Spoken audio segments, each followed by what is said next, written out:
ये उपदेशामृत आज हम श्लोक नंबर 10 से स्टार्ट कर रहे हैं। पिछली क्लास में हमने राधा कुंड की महिमा के बारे में पढ़ा, कैसे राधा कुंड प्रकट हुआ उसके बारे में बताया। तो आज हम उसके आगे कंटिन्यू करेंगे। जो पहली बार भी सुन रहा है उसको भी ये समझ आएगा। तो ये शुद्ध भक्ति के ज्ञान के लिए उपदेशामृत की किताब है। तो इसमें 11 श्लोक है। आज हम 10वें नंबर श्लोक में है।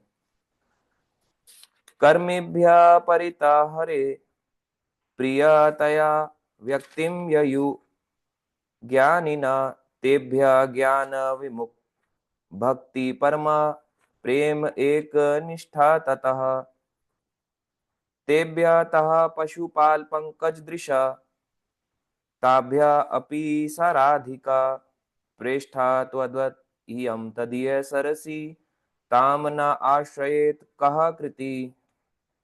अब इस श्लोक का अनुवाद पढ़ेंगे। जैसे यहाँ पे दिया है कि शास्त्रों का कथन है, शास्त्रों में लिखा गया है। कौन लिख रहे हैं? रूप गोस्वामी। उसी को सरल भाषा या इजी लैंग्वेज में प्रभुपाद जी लिख रहे हैं। तो शास्त्रों का कथन है। क्या कह रहे हैं शास्त्र? कि सभी प्रकार के सकाम कर्मियों में परमेश्वर हरि, कौन? परमेश्वर हरि या भगवान कृष्ण, उस पर विशेष कृपा करते हैं जो जीवन के उच्चतर मूल्य संबंधी ज्ञान में उन्नत होता है। अब पहली लाइन को समझते हैं कि शास्त्रों का क्या कथन है कि सभी प्रकार के सकाम कर्मियों में परमेश्वर हरि, यानी जितने भी सकाम कर्मी हैं, कौन क्या क्या होते हैं सकाम कर्मी? बताते हैं, जो भी कोई कर्म करते हैं उसके पीछे फल की इच्छा रखते हैं। जैसे मैंने कोई आज अच्छा काम किया, भंडारा किया, पर मेरा मोटिव था, डिजायर था कि उसके पीछे मेरी ये पर्टिकुलर विश पूरी हो जाए, इसीलिए यहां पे बताया गया। अब इसी के आगे नेक्स्ट हम बढ़ते हैं, आगे पढ़ते हैं। और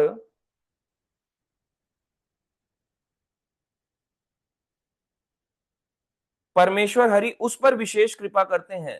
तो इन सकाम कर्मियों में से भगवान कृष्ण उस पर कृपा करते हैं जो जीवन के उच्चतर मूल्यों संबंधी ज्ञान में उन्नत होता है। तो सकाम कर्मियों में से भगवान किस पे कृपा करते हैं? सारे ही सकाम कर्मी हैं, क्योंकि हर कोई जो भी कर्म करता है वो भगवान कृष्ण के ना करके अपने लिए करता है। तो हर कोई अपने कर्म का फल को भोगना चाहता है, उसको कहते हैं सकाम कर्मी। यानी कोई मटीरियलिस्ट, उसको सकाम कर्मी बोला जाता है। अब जो सकाम कर्मी है, इनमें से सबसे ऊंचा कौन है? यहाँ पे बोला गया, उस पे कृपा करेंगे जो जीवन के उच्चतर मूल्यों संबंधी ज्ञान में उन्नत होता है। यानी जो उच्चतर मूल्य, यानी जीवन के उच्चतर मूल्य क्या है? कि हम शरीर नहीं, हम आत्मा है। जो स्पिरिचुअल नॉलेज रखता है, आध्यात्मिक ज्ञान रखता है, तो जो आध्यात्मिक संबंधी ज्ञान में उन्नत होता है उसको भगवान विशेष कृपा करते हैं। इसलिए ज्ञान लेना जरूरी है। सकाम कर्मी तो बहुत है, संसार में भरे पड़े हैं। अगर आप अभी कुंभ मेला जाओगे तो आपको कौन दिखेंगे? सारे के सारे सकाम कर्मी हैं, वो उन्नत ज्ञान में नहीं है। अगर उनमें उन्नत ज्ञान होता तो आज वो हरे कृष्णा नहीं कर रहे होते, या कहीं संप्रदाय से नहीं जुड़े होते, उनको नहीं पता, इसलिए वो लोग जाते हैं। तो जैसे कुंभ मेला होता है या कोई भी मेला होता है, उसका पर्पस क्या होता है? कि ज्यादा से ज्यादा लोग क्या करें? वहां पे आके भक्ति में लगे। क्योंकि कुंभ मेला में, एग्जाम्पल इसलिए दिया हूं कि आज की करंट सिचुएशन के हिसाब से बताया जा रहा है। तो कुंभ मेला में जहां पे समुद्र मंथन से जो अमृत प्रकट हुआ, उससे थोड़ी थोड़ी बूंदे गिर गई 4 जगहों पे। तो जो बूंद गिरी उससे कुंभ मेला में वहां पे 4 जगह पे लगाया जाता है। तो वहां पे भी 12 साल में एक बार आता है। जैसे प्रयाग, उज्जैन, हरिद्वार, नासिक। अब जैसे अभी प्रयागराज है, महाकुंभ, अगर आप पिछले 12 साल पहले देखोगे ना, तो भी यही स्टेटमेंट सुनने को मिलती थी, महाकुंभ है। उससे पीछे 12 साल पहले जाओगे तो भी यही दिखाएगा आपको, महाकुंभ है। उससे पीछे 12 साल पहले जाओगे तो भी यही दिखाएगा, महाकुंभ है। तो अब पर्पस क्या था उसका? कि अमृत प्रकट हुआ है, हम भगवान के अमृत में स्नान कर रहे हैं।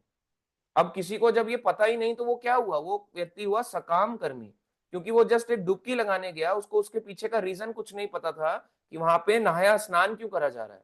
तो स्नान करा, बाहर आया, उसके जीवन में जीरो परिवर्तन। तो ऐसे स्नान करने को क्या कहते हैं? गधे और बैलों का स्नान। भागवतम में बोला गया, अगर कोई स्नान बिना कथा करे बस जाके वहां पे स्नान करने के पर्पज से जाता है, तो वो गधे और बैलों का स्नान है, जो कि ट्रुथ भी है। तो उसको जाने बिना ही ज्यादातर लोग जा रहे हैं, इसलिए वो सकाम कर्मी है, क्योंकि उनको अपने कर्म के प्रति कोई फल की इच्छा है। इसे सकाम कर्मी कहते हैं। अब जिसने समझता है, जो इस चीज को जानता है, कथा सुनता है, उसको रीजन पता है कि यहाँ पे अमृत समुद्र मंथन हुआ, उस अमृत की ये बूंद यहाँ पे गिरी है, तो हम स्नान कर रहे हैं, तो अमृत का मतलब है कि हम इसमें स्नान करके खुद को पवित्र करें और भगवान की भक्ति में लगे। ये एक पर्पस ठीक है। मगर अगर जो इसको नहीं जानता, ये सकाम कर्मी है। और जानने वाला कौन होगा? जो जीवन के उच्चतर यानी ऊंचे लेवल का ज्ञान, स्पिरिचुअल नॉलेज को रखता है, आध्यात्मिक ज्ञान को रखता है, उस पर भगवान कृपा करते हैं। तो यहाँ पे क्या बोला गया कि ज्ञान के माध्यम से ही हम भगवान की कृपा पा सकते हैं। जिसको ज्ञान नहीं है वो भगवान की कृपा नहीं पा सकता, ये ट्रुथ है। तो ये पहली बात है। अब नेक्स्ट इस पे आते हैं, इसी श्लोक में आगे बढ़ते हैं, one by one, line by line समझेंगे, क्योंकि अनुवाद काफी बड़ा है। ऐसे ज्ञान में उन्नत अनेक लोग, ऐसे ज्ञान में उन्नत, जिनके पास ऐसा ज्ञान है, अनेक लोग ज्ञानी, ऐसे ज्ञानियों में से जो अपने ज्ञान के बल पर व्यवहारिक रूप में मुक्त हो जाता है, वह भक्ति ग्रहण कर सकता है। यानी जिसने ज्ञान लिया और अपने व्यवहार, अपने रेगुलर एक्टिविटी में उस ज्ञान को यूज कर पाया, वो एक्चुअली मुक्त होकर भक्ति में लगेगा। यानी ज्ञान लेने वाले पहले पहले कर्मी लोग ज्यादा हैं, नास्तिक ज्यादा हैं, वो सब सकाम कर्मी में आते हैं। उन सकाम कर्मी में से वो व्यक्ति पे भगवान कृपा करते हैं जो ज्ञान मार्ग पे चलता है। तो पहले नीचे सकाम कर्मी, उसके ऊपर भगवान उस पर कृपा करेंगे जो ज्ञान मार्ग पे आया, दूसरे नंबर। अब इससे ऊपर कौन है उन ज्ञानियों में से श्रेष्ठ? जो मुक्त होके भक्ति ग्रहण करता है, जो मुक्त होके भक्ति को ग्रहण करता है। तो आज हम जिस चीज पे, जिस प्लेटफॉर्म पे हैं, हम इनसे बहुत बहुत ऊपर हैं। आपको समझ आया कि हमारा जो प्लेटफॉर्म है, हम कोई भेड़ बकरी की वो भीड़ नहीं है, हम कोई भेड़ बकरी का हिस्सा नहीं, हम बहुत उच्चतर स्तर के हैं। बट क्या डिफरेंस आता है मैं आपको बताता हूं। डिफरेंस आता है कि जब हम वहां पे जाके लोगों को देखते हैं ना, या उनके मुंह से कोई दो चार श्लोक सुन लेते हैं, तो हमें अपने पे डाउट होने लगता है कि हम किसी काम के नहीं है, हमें कुछ नहीं आता। पर ऐसा सच नहीं है। उसको सब आने के बाद भी वो मुक्त नहीं हो पा रहा, वो भक्ति को ग्रहण नहीं कर पा रहा। क्यों? क्योंकि वो भी तीसरे लेवल पे नहीं आया। वो पहले लेवल से ऊपर उठ गया, सकाम कर्मी से ज्ञानी बन गया, मगर ज्ञानी से भक्ति को नहीं आ पाया। समझ आया? कर्मी से ज्ञान बन गया, ज्ञान योग से भक्ति योग में आना है। आप जो कर रहे हो भक्ति योग है। हरे कृष्णा महामंत्र को करना भक्ति योग कहलाता है। ये कोई जादू तोड़ने वाला मंत्र नहीं है, ये हरे कृष्ण महामंत्र है। तो आप कोई कर्मी नहीं हो, आप कोई ज्ञानी नहीं हो, आप भक्ति को ग्रहण कर चुके हो, भक्ति में आ गए हो। इसीलिए अपने को समझना चाहिए कि हम किस प्लेटफॉर्म पे आ गए हैं। हम ये इसलिए यहां पे बोला गया। अब है नेक्स्ट लाइन इसी के आगे, ऐसा व्यक्ति अन्यों से श्रेष्ठ है। ठीक है, तो जो भक्ति मार्ग में आ गया वो अन्यों से श्रेष्ठ है। अब नेक्स्ट है, किंतु जिसने कृष्ण का शुद्ध प्रेम वास्तव में प्राप्त कर लिया है, वह उससे भी श्रेष्ठ है। अब ये बात हो रही है कि भक्ति में भी ऊपर वो है चौथे नंबर पे, जिसने शुद्ध भक्ति को पकड़ लिया है। जिसने शुद्ध भक्ति को पकड़ लिया है वो इनसे भी ऊंचा है। अब इसी में एक क्वेश्चन आता है कि जब कुंभ मेला या स्नान होता है तो शुद्ध भक्त क्यों जाते हैं? जाते प्रभुपाद जी भी थे, क्यों जाते थे? उनकी जो कॉन्शियसनेस थी वो डिफरेंट थी उस चीज को लेके, कि वहां पे वो प्रयागराज में किसी को देखने, ऑब्जर्व करने नहीं जा रहे। वो वहां पे अमृत कलश, यानी कलश का जो जल वो था अमृत, उसमें स्नान करने जा रहे हैं। तो भगवान विष्णु उस कलश को लेके आए धन्वंतरी अवतार में, उस समुद्र मंथन के अमृत में वो स्नान करने जा रहे हैं। ये कॉन्शियसनेस का डिफरेंस है बस। शुद्ध भक्त इसलिए जाता है कि भगवान की और भक्ति प्राप्त हो और प्रेम प्राप्त हो। हम इसलिए जाते हैं मिश्रित भक्त, क्योंकि हम में कुछ इच्छाएं पूरी हो जाए या कुछ और पूरा हो जाए, और वो भी पूरी नहीं होती। एक भक्त ने बहुत अच्छा मुझे बोला, हमारे साथ में ही है, तो उन्होंने मुझे बोला, मेरी उनसे बात हुई तो उन्होंने मुझे बहुत अच्छा एक एग्जाम्पल दिया, हमारे साथ में ही अजय प्रभु जी, कि भीष्म जो पितामह जो थे, भीष्म पितामह की माता का नाम क्या था? मां गंगा। आप सब जानते हो, भीष्म पितामह की माता का नाम था गंगा। अब गंगा माता, अब भीष्म पितामह ने पिछले जन्म में क्या किया था? एक सांप को अपने तीर से उठाया और कांटों की झाड़ियों में फेंक दिया, और वो सांप तड़प तड़प के मर गया। अब जब सांप मर गया, आप सोचो भीष्म पितामह को उसी चीज का फल मिला जब वो बाणों की शैया में लेटे। क्या उनकी माता उनको बचा नहीं सकती थी? क्या आपको लगता है कि वो गंगा में स्नान नहीं करते होंगे? उनकी तो माँ थी, भीष्म पितामह की तो माँ थी, तो उन्हें बाणों की शैया पे लेटने क्यों दिया? ये बात सच है कि उन्होंने खूब भक्ति करी, तो अंत समय में उन्होंने, इच्छा मृत्यु का वरदान था तो भगवान का वेट किया, भगवान से उपदेश पाए, फिर जाके अपने प्राण का त्याग किया और भगवान के धाम को गए। ये बात बिल्कुल ट्रुथ है। मगर इतनी छोटी सी की भी सजा मिलती ही मिलती है। इतनी छोटी सी एक मतलब एक सांप को उठा के कांटों की झाड़ियों में फेंका, और वही चीज उनके साथ बाणों की शैया पे उनको लेटना पड़ा। मतलब समझ रहे हो कितना कर्मा वापस रिपीट हो गया उनके साथ। तो उन्होंने क्या गंगा स्नान नहीं किए होंगे, उन्होंने क्या और तरह के स्नान नहीं करे होंगे, या और सारे संस्कार नहीं करे होंगे, तो क्यों ऐसा उनके साथ हुआ? मगर उन्होंने जो भी किया, उन्होंने भक्ति भी करी, मगर अंत समय में भगवान मिल गए। तो डिफरेंस आता है शुद्ध भक्तों में और उनमें। तो उन्हें बाणों की शैया में तड़प के दर्द नहीं हो रहा था, उन्हें अच्छा लग रहा था कि मैं लेटा हुआ हूं और भगवान आएंगे तब मैं उनका दर्शन पाऊंगा। ये डिफरेंस आता है, वो अपने शरीर के लेवल से परे थे। और हम अगर सोचें कि वही हम हो गए, मान लिए सकाम कर्मी या ज्ञानी या मिश्रित भक्त, हम ये सोचते हैं कि वहां जाएंगे और वहां जाके मुक्त हो जाएंगे। आप कैसे मुक्त होगे जब एक शुद्ध भक्त जिसके साथ वो चीज वापस हुई वो नहीं हो पाए, तो हम कैसे हो जाएंगे? इसलिए भेड़ चाल में फॉलो नहीं करना चाहिए, भेड़ चाल बहुत ज्यादा है। आप समझ रहे हो, आप इस पर्पज से जाओ, मुक्ति मिले अच्छा है, मगर ये मत सोचना कि हम मुक्त हो जाएंगे। इतना इजी नहीं है मुक्त होना।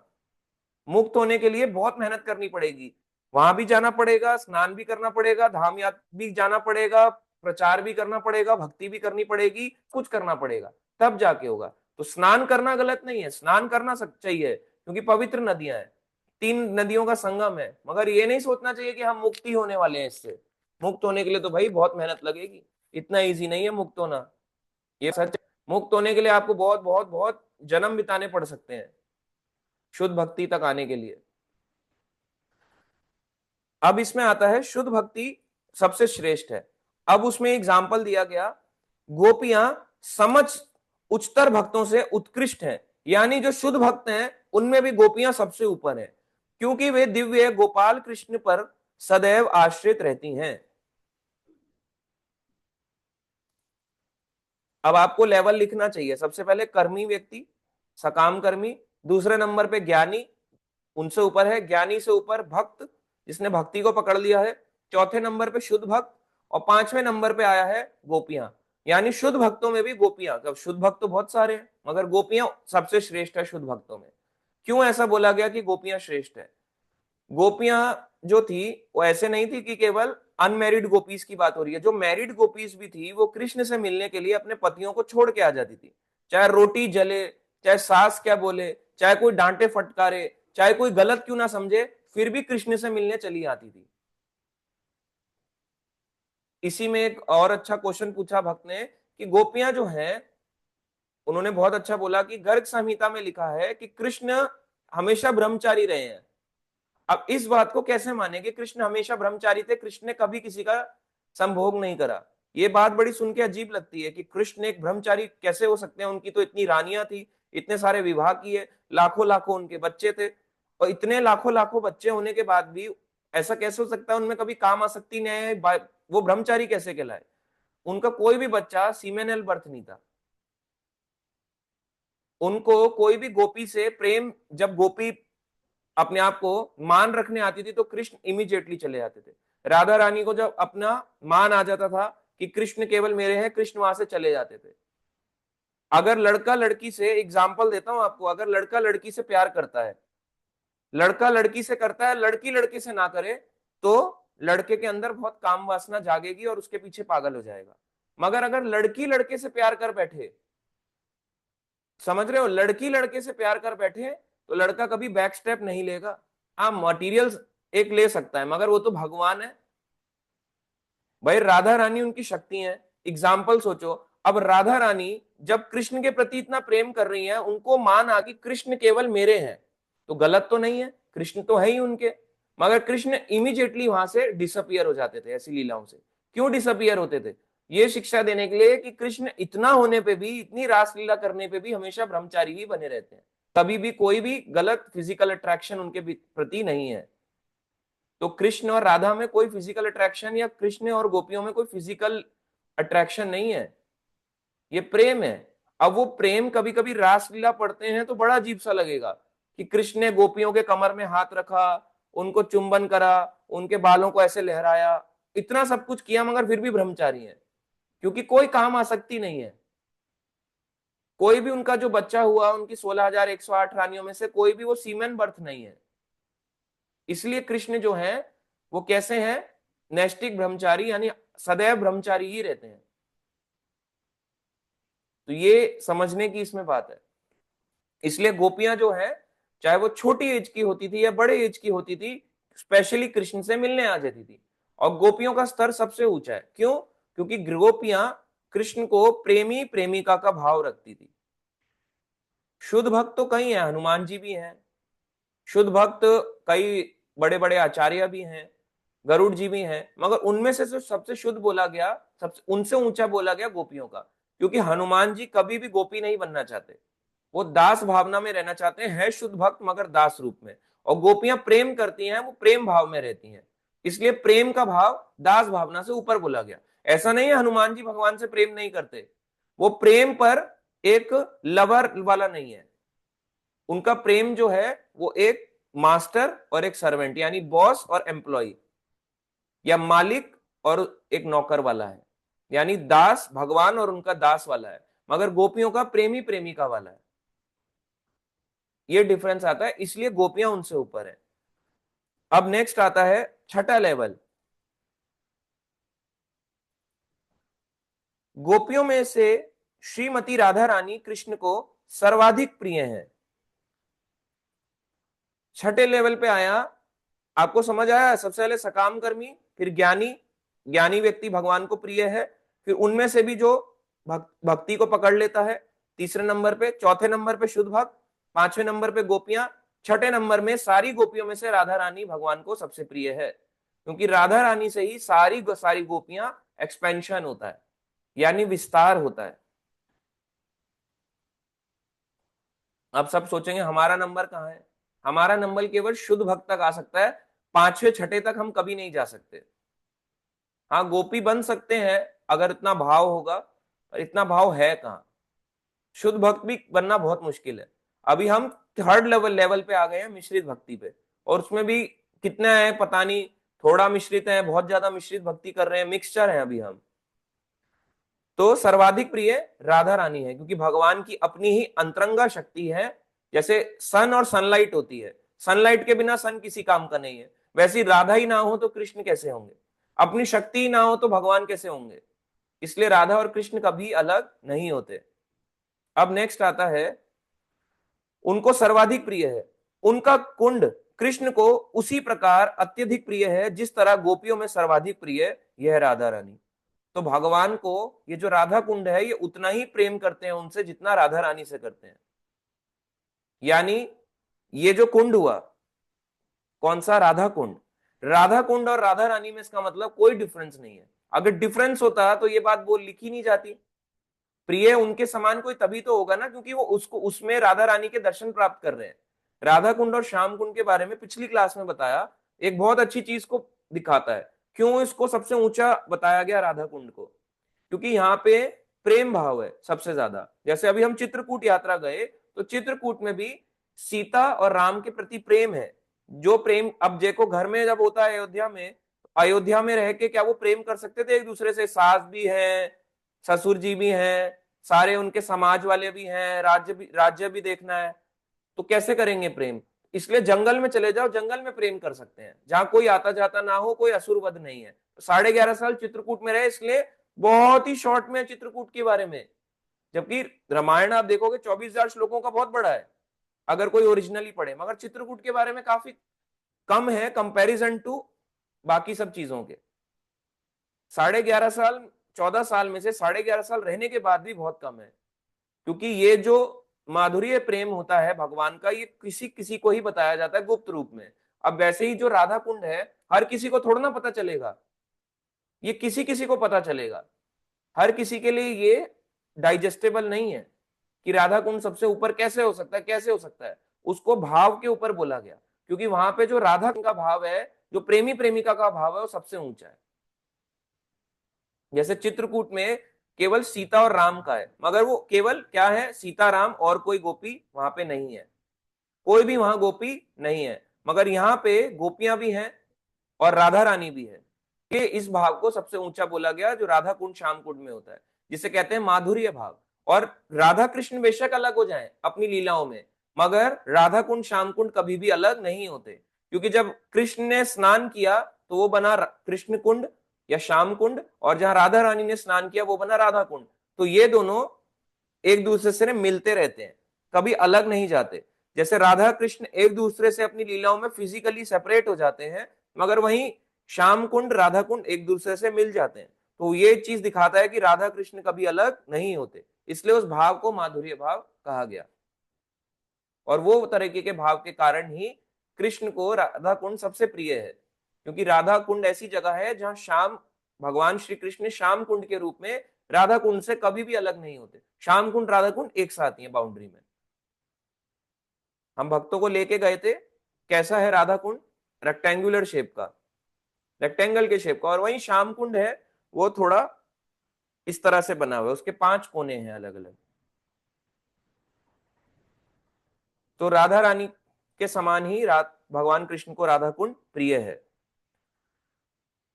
तो ऐसा कौन होगा, अब यहां पे बोला जा रहा है, तो ऐसा कौन होगा जो राधा कुंड में नहीं रहना चाहेगा? कौन होगा बताओ जो तब भी कहेगा कि मैं राधा कुंड में नहीं रहना चाहता?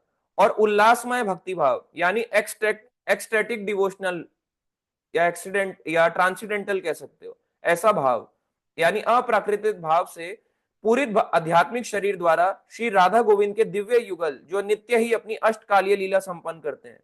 ऐसा कौन होगा जो राधा कुंड में रहना नहीं चाहेगा? ये स्टेटमेंट भी ध्यान देने वाली है। तो क्या राधा कुंड में जाके बस जाएं, घर ले लें अपना घर छोड़ के? ये एक समझने की चीज है, पर ये ठीक नहीं है। अगर मान लो अपना घर छोड़ के चले भी गए, बहुत से ऐसे प्रैक्टिकल लाइव एग्जांपल्स हैं जो वृंदावन, राधा कुंड और कई अलग अलग जगहों में घर लेने के बाद कई सालों के बाद वापस लौट आते हैं, क्योंकि राधा कुंड और ये वृंदावन जो है, वहां पे ओरिजिनल जो अप्रकट लीला जो हमें आंखों से नहीं दिखती, वो लोगों को समझ नहीं आएगी जल्दी।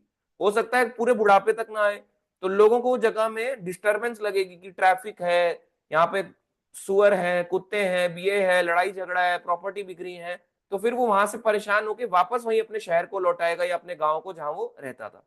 इसलिए वहां जाके दर्शन करना चाहिए, कुछ टाइम रहना चाहिए, पर परमानेंट वहां पे नहीं बसना चाहिए, क्योंकि राधा कुंड श्याम कुंड के पीछे बसने का पर्पज है, अगर आप वहां बस गए तो तभी बसो जब आपके मन के अंदर शुद्ध भक्ति है। अगर हमारे अंदर शुद्ध भक्ति नहीं है, हम बसे हैं, फिर कमियां निकलेंगी, कमियां निकल के वापस लौट आएंगे। तो बसने का क्या मतलब है कि हमारे को अपने हार्ट में बसाना है, अपने हृदय को धाम बनाओ, क्योंकि भगवान तो हृदय में भी रहते हैं। जिस दिन आपके मन के अंदर भगवान बस गए, उस दिन आपको हर जगह अपना घर भी धाम दिखाई देगा। क्योंकि धाम का मतलब क्या हुआ? धाम का मतलब जहां भगवान ने लीलाएं करी हैं, यही बात ट्रूथ है। भगवान ने जहां लीलाएं करी हैं जो शास्त्रों में है, वो धाम है। ऐसा ही आपका घर भी धाम कहलाएगा। कैसे? आप क्या होगा, कैसे भगवान लीला करते हैं? भगवान बहुत जबरदस्त आपके साथ लीला नहीं करेंगे कि आपके सामने असुर को मार डालेंगे। हमारे साथ में भगवान इस तरह से लीला करते हैं, जो हमारे घर के विग्रह होते हैं, लड्डू गोपाल होते हैं, फोटो होती है, कुछ भी हो। कई बार आप फंसे होते हो कई प्रॉब्लम्स में, जब आप प्रार्थना करते हो तो प्रार्थना करने के बाद क्या होता है, आपकी प्रॉब्लम सॉल्व हो जाती है। आपने सिर्फ प्रार्थना करी, जैसे भगवान कृष्ण की लीलाओं में देवता प्रार्थना करते हैं, तो प्रार्थना करने से क्या होता था, भगवान वहां आके असुरों को मार डालते थे। ऐसा होता था या नहीं? ऐसे ही जब हम हमारे घर में भगवान से प्रार्थना करते हैं, तो हमारे घर में भगवान हैं, ये मत सोचो नहीं है, हैं। पहले तो यही अपने दिमाग में हमें डालना है कि भगवान होते हैं। अभी तो यही नहीं हमें पता लगता कि भगवान है नहीं है।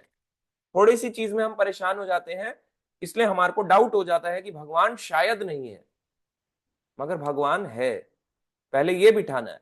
और अगर आप प्रार्थना कर रहे हो और उसको कोई सॉल्व कर रहा है, अभी तक करते सॉल्व आया था, केवल एक बात आपकी नहीं मानी, तो क्या आप ये बोल दोगे कि भगवान नहीं है? बाकी बार भी तो उन्होंने मानी ना, इस बार क्यों नहीं मानी? क्या पता क्या रीजन हो, आप तो नहीं जानते उनके पीछे का राज।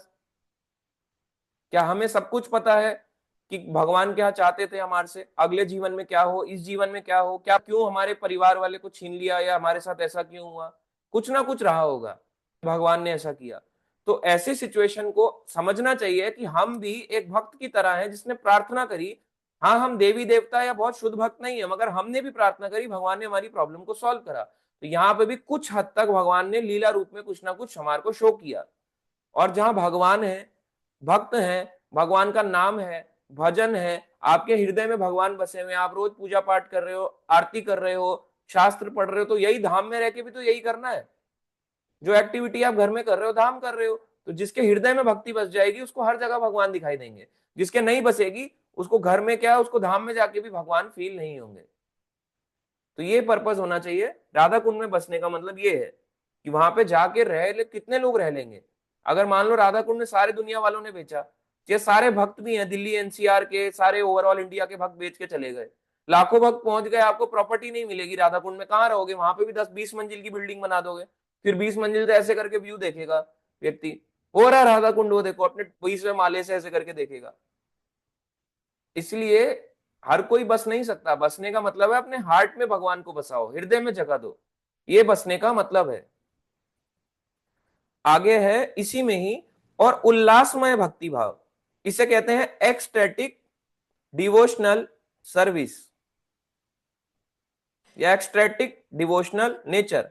उल्लासमय भक्ति भाव, अप्राकृत भाव से पूरित आध्यात्मिक शरीर द्वारा, यानी ऐसे एक्सटेसी से करनी है भक्ति राधा कुंड में रह के, और पूरित आध्यात्मिक शरीर द्वारा श्री श्री राधा गोविंद के दिव्य युगल, जो नित्य ही अपनी अष्टकालीय लीला संपन्न करते हैं।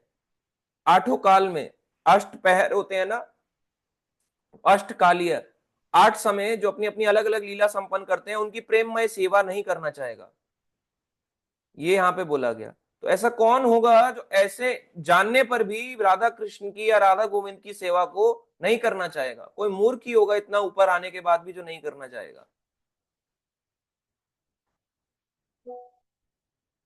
अब नेक्स्ट इसी में आगे है, निसंदेह जो लोग राधा कुंड के तट पर भक्ति करते हैं वे ब्रह्मांड में सर्वाधिक भाग्यशाली व्यक्ति हैं। यानी जो अभी राधा कुंड के तट पर भक्ति कर रहे हैं वो सर्वाधिक भाग्यशाली व्यक्ति हैं। बहुत भाग्य है उनका कि वो वहां पे रह के भक्ति कर पा रहे हैं। अच्छा, तो अब इसमें ये स्टेटमेंट डाल दी कि राधा कुंड के तट पे जाके बस जाओ, तो वहां पे जाके आप भक्ति करोगे, आपको लग रहा है कि भक्ति करोगे, सच सच बताओ आप वहां के तट पे रह के भक्ति करोगे? क्योंकि बहुत लोग वापस तो लौट आए, बहुत लोग वहां गए और वापस भी लौट आए। ऐसा क्यों होता है? माया वहां भी खींच लेती है। आप कभी ये नहीं सोच सकते कि भगवान के धाम में माया काम नहीं करती। माया का प्रभाव शुद्ध भक्तों पे नहीं पड़ता, मगर माया अपना रूप वहां भी दिखा सकती है आपको, और वहां पे भी आपको अट्रैक्ट करके भक्ति से ऐसे लंबा हाथ ऐसे लेके आके यूं पकड़ के खींच लेगी। इसलिए वहां पे रहने वाला जो है तट पे, तो कई सालों से भक्ति कर रहा है और शुद्ध भक्ति प्राप्त कर चुका है, तो बहुत ब्रह्मांड में सर्वाधिक भाग्यशाली व्यक्ति है, जिसने इस लेवल तक आ गया है, इस चीज को समझ गया है और शुद्ध भक्ति के लेवल तक अपने आप को पहुंचा दिया जिसने। अगर नहीं पहुंचा तो वहां रह के कोई फायदा नहीं, नहीं बनोगे शुद्ध भक्त, गारंटीड। तो बहुत से लोग गए और वापस भी अपने अपने घरों को काफी समय के बाद लौट भी आते हैं। ये एक बिल्कुल ट्रुथ स्टेटमेंट है। अगर आप देखोगे पिछले कई सालों में बहुत से केसेस ऐसे हो चुके हैं। हमारे एक जानकार के भक्त थे जो पहले बैंगलोर से बेच के दिल्ली आए, फिर दिल्ली में रहने के बाद जब उनको लगा कि यहाँ पे भी बहुत भीड़ चाल है तो राधा कुंड चले गए। और जब राधा कुंड गए तो राधा कुंड में जाने का उनका एक पर्पस था कि वहां पे रह के खूब भक्ति भजन करूंगा। अब जब वहां जाके भक्ति भजन करना था तो गए तो किस पर्पस से थे? क्योंकि ब्रह्मांड का सर्वाधिक भाग्यशाली व्यक्ति है, उससे भाग्यशाली कोई नहीं हो सकता। तो वहां पे भक्ति भजन करने गए थे, मगर जैसे ही वहां पहुंचते हैं अब खाने पीने की जरूरत भी चाहिए। खाना कैसे खाओगे? कब तक आप भिक्षा मांग के खा सकते हो? क्या आप में इतनी शक्ति है कि हम भक्ति इतने कर लेंगे? तो वो चले थे जगन्नाथपुरी से पहुंचे बैंगलोर, बैंगलोर से पहुंचे दिल्ली बेच के, फिर दिल्ली से बेच के निकले और पहुंचे राधा कुंड। और जब राधा कुंड पहुंचे वहां पे जाके दीक्षा भी ले ली, सब कुछ ले लिया, उनकी दीक्षा मिलना राधा कुंड में आसान है। तिलक हमारे जैसा ही लगाते हैं, मगर ब्लैक कलर की उसकी मिट्टी होती है, उसका तिलक लगाया जाता है। तो राधा कुंड का तिलक मतलब है राधा रानी की चरण धूली है। तो ये जो का है ये भी तो राधा रानी की चरण धूली है।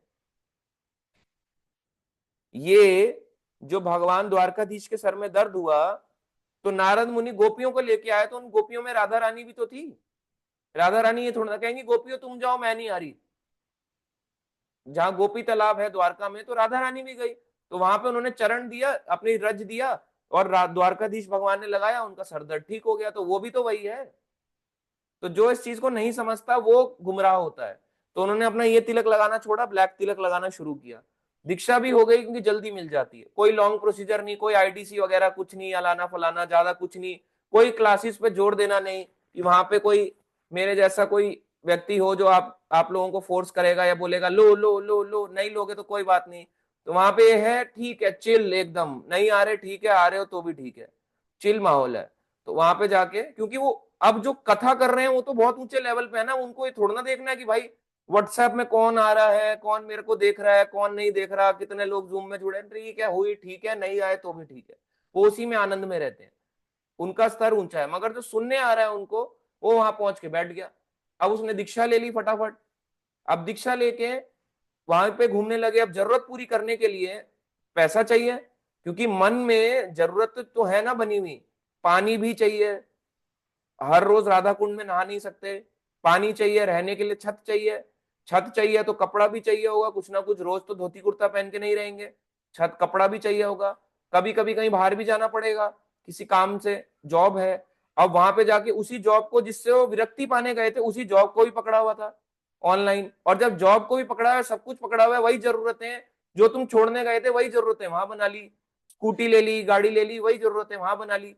तो फायदा क्या हुआ? आप तो विरक्त होने, त्याग करने गए थे, मगर वो त्याग तो आया ही नहीं, वही चीजें आपने वहां भी जोड़ ली। ये आता है डिफरेंस। इसलिए जाने से भक्ति अगर इतनी इजीली मिल जाती, तब तो सारे लोग भक्त हो चुके होते। पूरी दुनिया एक बार गए, तिलक लगाया, हो गई भक्ति। इतना इजी नहीं है, इसमें समय लगेगा, हर किसी को समय लगा है, आपको भी उस प्रोसीजर से जाना ही पड़ेगा। कोई भी हार्ड एंड मतलब कोई फास्ट रूल नहीं है इसका, स्लो एंड स्टेडी ही आपको आगे बढ़ना पड़ेगा। जैसे कछुआ जीतता है कछुए और खरगोश की रेस में, तो आपको भी खरगोश की तरह ही आपको भी कछुए की तरह ही चलना पड़ेगा, धीरे धीरे। तेज तेज भागोगे तो इमीडिएटली गिर जाओगे या पीछे रह जाओगे। जीतता अंत में कछुआ ही है, तो धीरे चलो, समझदारी से चलो। इसलिए ऐसी बुक्स को जल्दी पढ़ के इमीडिएटली नहीं अपनाना चाहिए। जिसको पहले गीता नहीं क्लियर, वो कभी भी ऐसी बुक्स को जल्दी एकदम से ना पढ़े। पढ़ सकता है, कोई गलत नहीं है, मगर समझ के पढ़े, कि अपने आप से स्टेटमेंट पढ़ के उसको अपने जीवन में अपना लेना ठीक नहीं है। अब इसमें आगे बढ़ते हैं, ठीक है। अभी हमने अनुवाद पढ़ा जो कि बहुत लंबा था, और उसको थोड़ा एक्सप्लेन किया है। तो विष्णु पुराण में इसका वर्णन हुआ है क्या? मुनियों ने पूर्ण पुरुषोत्तम भगवान की शक्ति को 3 कोटियों में बात विभक्त किया, यानी डिवाइड किया। आध्यात्मिक शक्ति, तटस्था शक्ति और भौतिक शक्ति। भौतिक शक्ति को तीसरी श्रेणी की शक्ति या तृतीय शक्ति माना गया है। अब इसमें बताते हैं कि 3 शक्तियां ये क्या है। 3 तरह की शक्ति हैं भगवान की, वैसे बहुत है, अनंत है। 3 तरह की हैं। आध्यात्मिक शक्ति ऊपर वाली, मिडल वाली तटस्था शक्ति, और नीचे वाली भौतिक शक्ति या माया शक्ति। आध्यात्मिक शक्ति, तटस्थ शक्ति और भौतिक शक्ति, 3 तरह की शक्ति हो गई। अब इनमें से जो तटस्थ है, यानी जो मिडल पे है, ये यहां आते हैं जीव आत्मा, जो हम लोग हैं। एक है आध्यात्मिक, एक है भौतिक, और बीच में आते हैं हम। अब हमें चूज करना है, या तो हम इस पाथ पे चलें या हम इस पाथ पे चलें। अगर हम आध्यात्मिक की ओर बढ़ेंगे तो ऐसे आगे बढ़ेंगे, अगर हम भौतिक में बढ़ेंगे तो ऐसे आगे बढ़ेंगे। इसके पास चॉइस है। इस चॉइस के कारण ही से तटस्था यानी मिडल कहा गया है, मिडल पाथ है ये तटस्था शक्ति जीव का। इसके पास चॉइस है अपनी, जो भगवान इसमें इंटरफेयर नहीं करते, समझाते हैं। ऐसा नहीं इंटरफेयर पूरी तरह से नहीं करते, समझाते हैं, मगर व्यक्ति समझ नहीं पाता कि मैं यहां भागूं या यहां भागूं। और जब उसके साथ गलत होता है, तो वो भौतिक शक्ति को पकड़ के और ऐसे नीचे गिर जाता है। मिडल में है ना, ना आध्यात्मिक भी है आध्यात्मिक, मगर उनकी इधर है तो माया शक्ति अट्रैक्ट कर रही है, खींच रही है, मेरे पास आजा, मेरे पास आजा, तुझे आनंद दूंगी, तेरी इच्छाएं पूरी करूंगी। ऐसे माया हमें अट्रैक्ट करती है।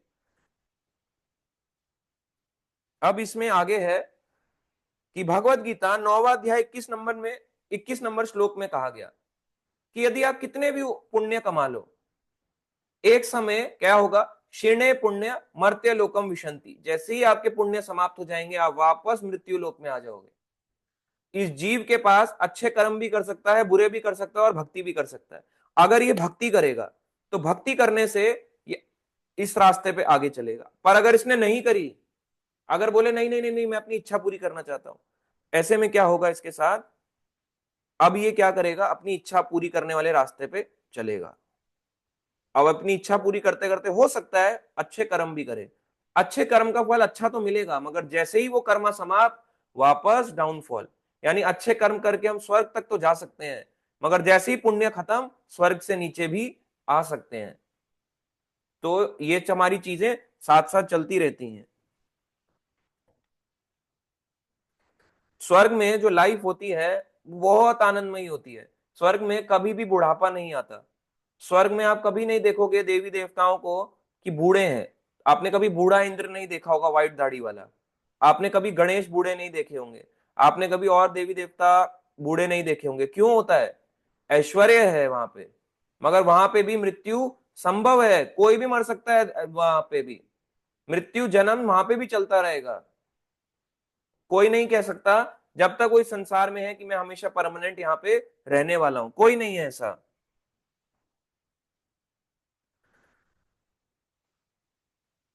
अब कर्म में भी तीन तरह के आते हैं।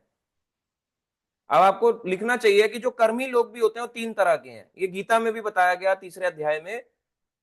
एक होता है कर्म, एक होता है विकर्म, और एक होता है अकर्म। तो जो कर्म होता है उसको कहते हैं अच्छा कर्म, कर्म गुड कर्म। दूसरा होता है विकर्म यानी बैड कर्म। और तीसरा होता है अकर्म, यानी ऐसा कर्म जिसका ना तो गुड रिजल्ट मिलेगा ना बैड मिलेगा, यानी भक्ति। अकर्म यानी निष्काम कर्म, सिंपल शब्दों में, यानी इस भाव से कर्म ना करना कि मैं अच्छा कर रहा हूं या बुरा कर रहा हूं। जिसका अच्छा बुरा नहीं मिलता, भक्ति मिलती है। और ज्यादातर लोग विकर्म यानी बुरे कर्म ही करते हैं। क्यों करते हैं बुरे कर्म लोग विकर्म? अज्ञानता के कारण, क्योंकि यहां तक तो कोई पहुंचता ही नहीं ना। मैं आपको एक एग्जांपल देता हूं, एक छोटा और। कुछ समय पहले कुछ समय पहले हम यात्रा पे गए थे, जैसे जगन्नाथपुरी। ठीक है, और वहां पे जाके हमने कई बारी भक्तों को देखा, हमारे अपने हमारे साथ में भी भक्तों को देखा कि जो भीड़ होती है ना वो भी वही करने लगेगा। जो भीड़ होती है वो भी वही करने लगेगा। वो भूल जाएगा कि हम कौन से लेवल पे हैं। हम ज्ञानी भी नहीं है, हम भक्ति में आ गए हैं, मगर वो सकाम कर्मी वाला काम करेगा। अब मैं आपको बताता हूं कैसे। क्योंकि देखो भक्त है, कोई बेचारा नया होता है, पुराना होता है, उन समझाया भी जाए पर नहीं समझ पाते। ऐसा नहीं है हमारे साथ हो रहा है, ये सबके साथ होता है। चाहे वो इस्कॉन की यात्रा निकले, दुनिया की कोई महाराज जी की यात्रा निकले, कोई भी शुद्ध भक्त की यात्रा निकल जाए, हर जगह है ये। क्योंकि कर्मी तो हर जगह भरे हैं, सकाम कर्मी। तो वहां पे भी जाओगे, कहीं पे भी जाओगे, आपको दिखेंगे। तो लोग जनरली, मैंने भी देखा, केवल हमारे ग्रुप में नहीं, ऑल ओवर द ग्रुप्स मैंने देखा है, हर जगह ये होता है।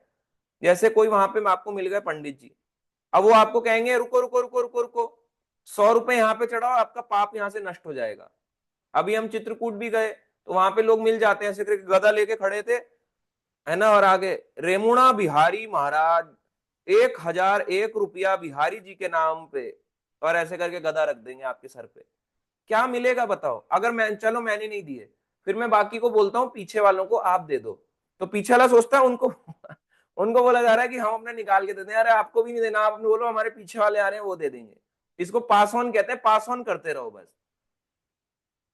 ऐसा नहीं है नहीं देना, दान दक्षिणा दे सकते हो, मगर ये थोड़ा ना आप कितने मांगने वाले होते हैं।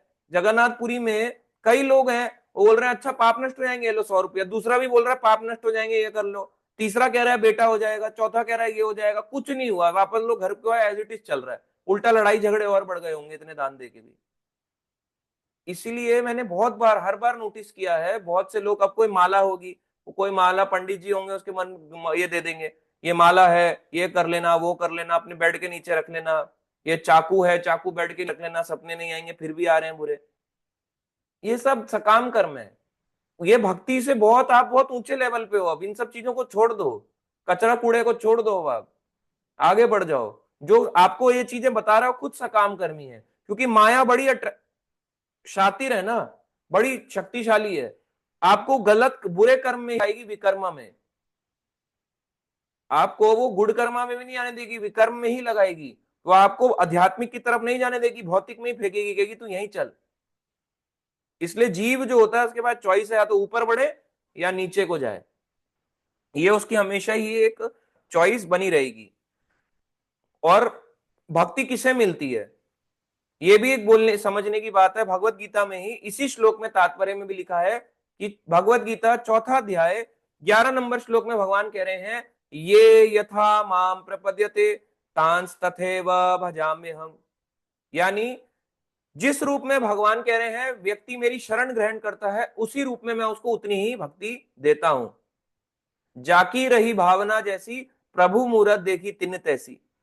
जिसकी जैसी भावना होगी उसको भगवान वैसे ही दिखाई देंगे, इससे ज्यादा उसको नहीं दिखाई देंगे। सारा गेम ही भक्ति का भावना है। भावना माता जी नहीं, भावना। तो भावना है, हमारे को अपने आप को अंदर से काम करना है। अंदर से हम वहीं के वहीं हैं। अगर कोई कुंभ मेला स्नान में गया, उसने स्नान किया, उसके जीवन में क्या चेंज आया, क्या मजा आया, आप मुझे बताओ।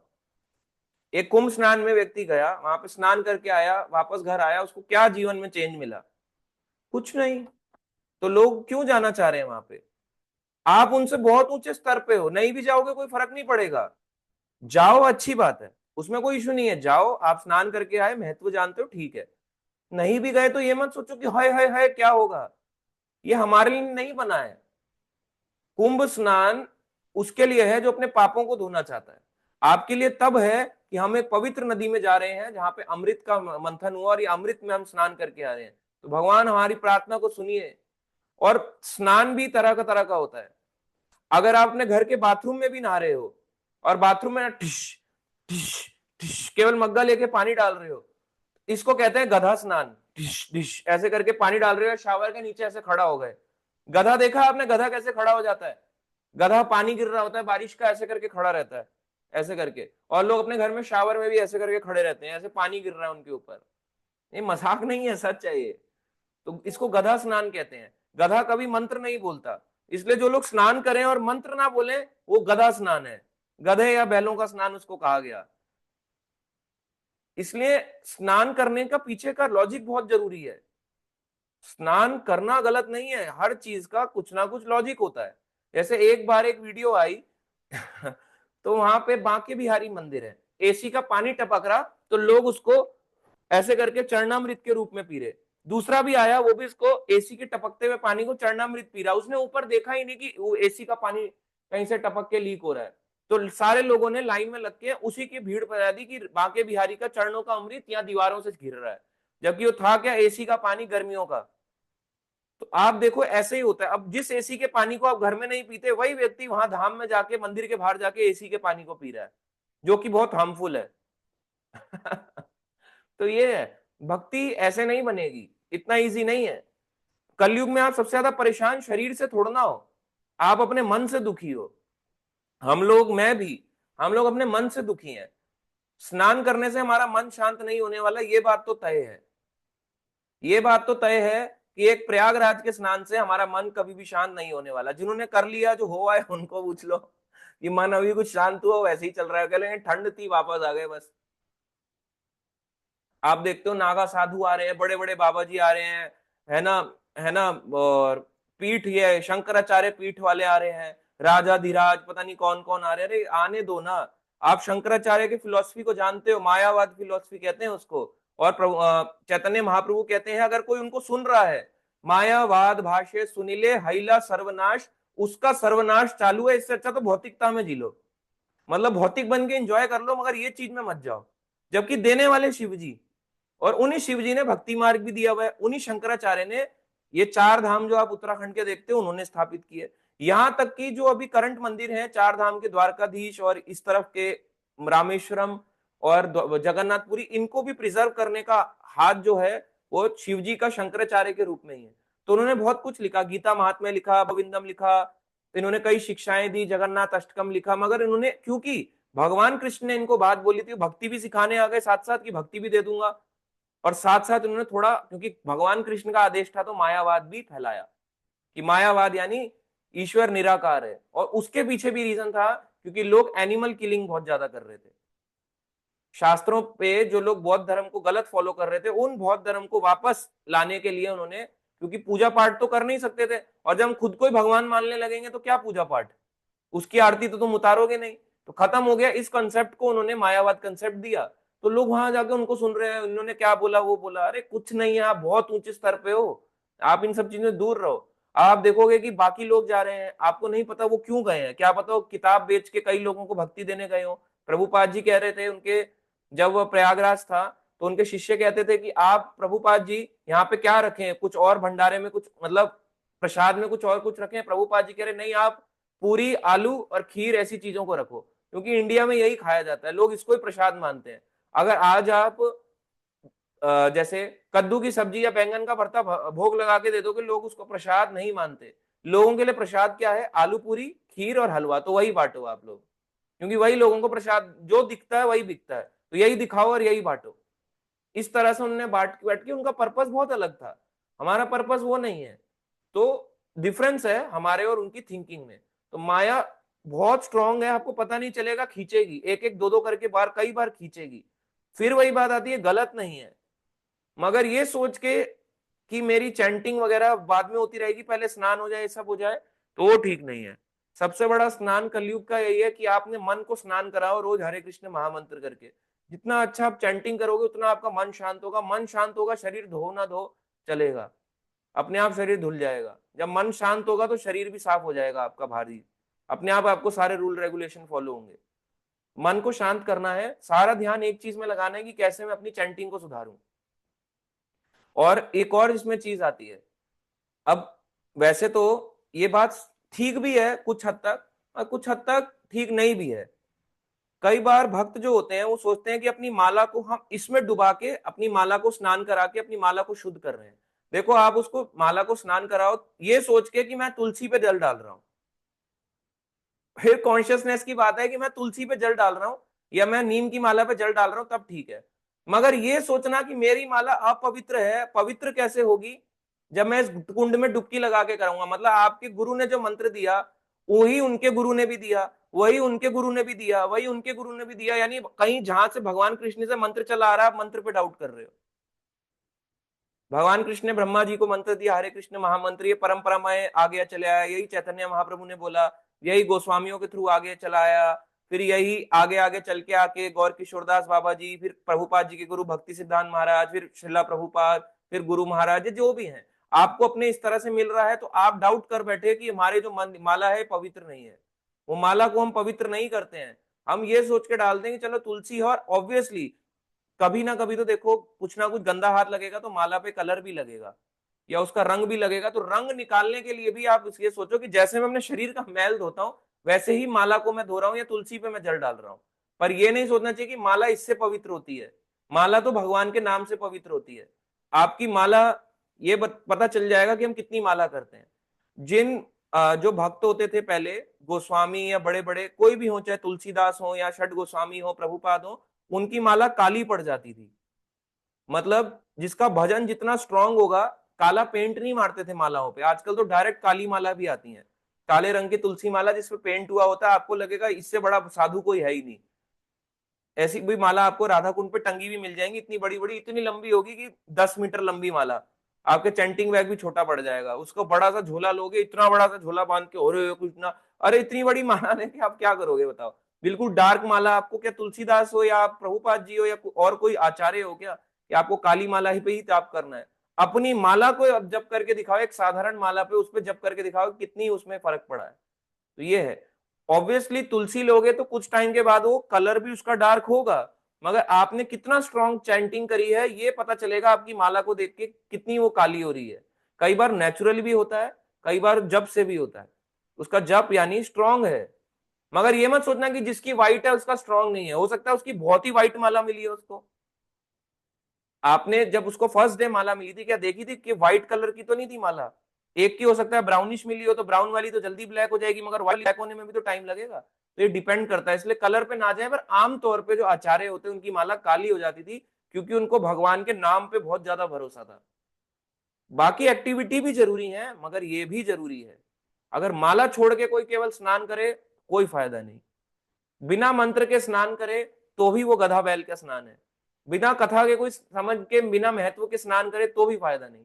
कथा भी पता होना चाहिए। स्नान करते हुए क्या मंत्र बोले, चाहे घर में नहाए या बाहर कुंडों में, हरे कृष्णा कृष्णा कृष्णा हरे हरे, हरे राम राम राम हरे हरे, ये भी बोलोगे तो स्नान है। अगर नहीं आता तो बोल सकते हो गंगा मैया की जय, यमुना मैया की जय, या एक मंत्र है, गंगा चाहे यमुना चाहे वा गोदावरी सरस्वती नर्मदा सिंधु कावेरी जले अस्मिन सानिधिम कुरु, कि सातों नदियां मैं आपसे प्रार्थना करता हूं कि आप यहाँ प्रकट हो और मुझे दर्शन दें।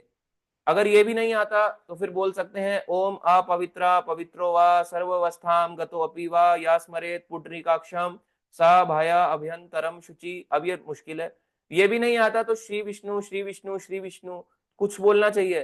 काफी लोग बाहर टॉयलेट से बाहर आके भी नहीं, टॉयलेट से बाहर आके हाथ भी नहीं धोते, तो हाथ भी और सर पे भी थोड़ा सा पानी डालना चाहिए, हल्का सा। इसमें प्रभु जी माता जी के लिए नहीं है कि किसी का गंजा सर होगा या शिखा बांधी होगी तो उनके सर पे डालने के लिए है, क्योंकि उनकी शिखा अपवित्र हो गए। टॉयलेट कर रहा है, टॉयलेट से शिखा गया मतलब। तो ये सबके लिए, माता जी इसके लिए भी होता है ये चीज। उनको बाहर वॉशरूम से आते हुए 2-3 ऐसे करके जल डालना चाहिए अपने सर पे, तब उसको कहते हैं मंत्र स्नान। मंत्र स्नान का मतलब है कुछ भी चीज अपवित्र, क्योंकि हम है ही, शरीर ही अपवित्र है पूरी तरह से, मगर कुछ ना कुछ जो भी हम कार्य भक्ति का करें उसमें थोड़ा सा पानी सर के ऊपर डाल देते हैं इस तरह से। चाहे 2 बूंद, नहाना नहीं है, 2 बूंद ऐसे करके, ठंड भी है हल्का सा 2 बूंद वॉशरूम के बाद, इस तरह से हमें करना चाहिए। ये एक रेगुलर प्रैक्टिस होनी चाहिए भक्त की। नहीं कही है तो करना चाहिए, कोई बहुत मुश्किल नहीं है। सर पे डालो, बोलो श्री विष्णु श्री विष्णु श्री विष्णु, कुछ नहीं होता तो हरे कृष्णा कृष्णा कृष्णा हरे हरे, हरे राम राम राम हरे हरे।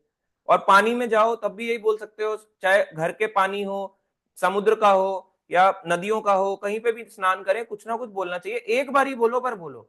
हर बारी तो आदमी नहीं बोल सकता, ऐसे तो नहीं बोलेगा हरे कृष्णा, ऐसे कैसे करोगे, नीचे जाके तो सांस घुट जाएगी, नाक भी पकड़, ऐसे करके तो पानी मुंह के अंदर चले जाएगा, कहीं पता दम घुट के मरी गया वो। तो ऐसे करके जब आप ऊपर आए, ऐसे करके फिर बोलना चाहिए, चाहे धीरे से बोलो पर बोलना चाहिए। ये भी एक प्रोसीजर है। अब ये एक दिन में नहीं क्लियर कर सकते, क्योंकि एक दिन में आप क्या क्या क्लियर कर लोगे। पहले तो लोगों को ये सिखाना पड़ता है कि आप गंदा मत करो भाई, कहीं पता चले आपने धाम गए, धाम को कूड़ा फेंक के आ गए, या तीर्थों पे कूड़ा फेंक के आ गए। तो पहला काम तो उनको बेसिक एटिकेट सिखाना होता है कि आप धाम जाए उसको गंदगी ना मचाएं। मंत्र वंत्र फिर आएंगे धीरे धीरे करके, इसके one by one slowly and steadily होता है कोई भी चीज लाइफ में अपनाने के लिए। सबसे पहले गंदगी ना मचाएं, फिर मंत्र रूप से स्नान करना चाहिए। और वो भी ना हो तो आज ऐसे करके 2 चल जल डाल लिया, उसके पीछे का रीजन पता होना चाहिए, क्या है यहाँ पे, क्या हुआ ऐसा, ये होना चाहिए। चैंटिंग को, ये नहीं कि चैंटिंग कॉम्प्रोमाइज कर दी, तब अगर ये सारी चीजें हो रही है तब उस स्नान का भी पूरा पूरा फल है। नहीं तो फल उतना ही मिलेगा जितना एक कर्मी व्यक्ति को मिलता है। ये एक डिफरेंस आता है। तो यहाँ पे लिखा है कि भगवान श्री कृष्ण कितने दयालु हैं कि वो कर्मी व्यक्ति और ज्ञानी की भी व्यक्ति की भी इच्छा पूरी करते हैं। तो भक्तों की तो बात ही क्या। भक्त तो वो है जो उनसे प्रेम करने लगा है, प्यार करने लगा है, तो इसलिए भक्त की भी इच्छा पूरी होती ही होती है। तो बाकी हम अभी और भी चीजें बताएंगे, वैष्णव एटिकेट और क्या क्या होते हैं, बहुत सारे हैं। बेसिक एटिकेट्स हैं, कोई बहुत मुश्किल नहीं है। तो वैष्णव सदाचार, सदाचार कभी सीखने से नहीं, वो कोर्स करने से नहीं आएगा। 4 दिन का जैसे आपको दिखा भी रहे हैं हनुमान प्रजापति प्रभु जी, तो ये कोई कोर्स ऐसा नहीं है कि आप इसको ये वैष्णव एटिकेट इंग्लिश में है तो ऐसा नहीं कि आपको ये कोर्स अपने आप आएगा। ये कोर्स अपने आप आपको धीरे धीरे अपने आप आपको लाइफ में अपनाना, आप सीख जाओगे। ये कोई 5 दिन का या सर्टिफिकेट कोर्स से कुछ नहीं होगा, ये जीवन में अपनाने वाली चीज है। कोर्स करने के लिए बस कर सकते हो एज अ उसके लिए, और मेन है लाइफ में हमने कितना अपनाया। अब इसमें आगे है कि जो व्यक्ति पुण्य कर्म कर रहा है वो तो चलो देवलोक में चला जाएगा, मगर जो पाप कर्म कर रहा है वो क्या बनता है, पहले नरक जाएगा फिर ऊपर को आएगा। पहले नरक जाएगा, यानी एक सकाम कर्मी व्यक्ति अगर वो ऊंचे लेवल तक नहीं बढ़, ज्ञानी नहीं रहा या भक्ति में नहीं गा रहा, केवल कर्मी लेवल पे अटका हुआ है, तो कर्म के अनुसार फल मिलेगा। अगर अच्छा होगा तो ऊपर लोकों में, बुरा होगा अगले जीवन में पेड़, हाथी, चींटी, कुछ ना कुछ ऐसी नीचे की योनियों में गिर जाएगा। चींटी की क्या होती है, चल रही होती है, कोई भी दबा के मार जाता है, अच्छी गति नहीं होती चींटी की, इसलिए ऐसी योनियों में हमें नहीं जाना है। अब इसमें देखो, यहाँ पे एक श्लोक है बहुत अच्छा, भागवतम का, यहाँ पे दिया गया है इसी में तात्पर्य में। भौतिकवादी लोग जो केवल इंद्रिय तृप्ति के लिए सूकर और कुकरों की तरह कार्य करते हैं, यानी सुअर और कुत्ते की तरह जो भौतिकवादी व्यक्ति लगा रहता है, यहाँ पे लिखा है कुकर मतलब कुत्ता, सूकर मतलब सुअर, जो कुत्ता और सुअर जैसे लगा रहता है, ये यहाँ पे इसकी लैंग्वेज है। आप ये मत समझना कि ढौ हौ गाली दे रहे हैं, गाली नहीं है ये, हिंदी में डॉग को कुत्ता ही कहते हैं। तो जो कुत्ता और सुअरों की तरह कार्य करते रहते हैं, वास्तव में वे पागल हैं, वो पागल हैं। वे केवल इंद्रिय तृप्ति के लिए सभी प्रकार के गर्हित कार्य करते हैं। भौतिकवादी कार्यकलाप बुद्धिमान व्यक्ति के लिए तनिक भी शोभा नहीं देते, क्योंकि ऐसा कर्म करने से मनुष्य को भौतिक शरीर मिलता है जो दुखमयी होता है।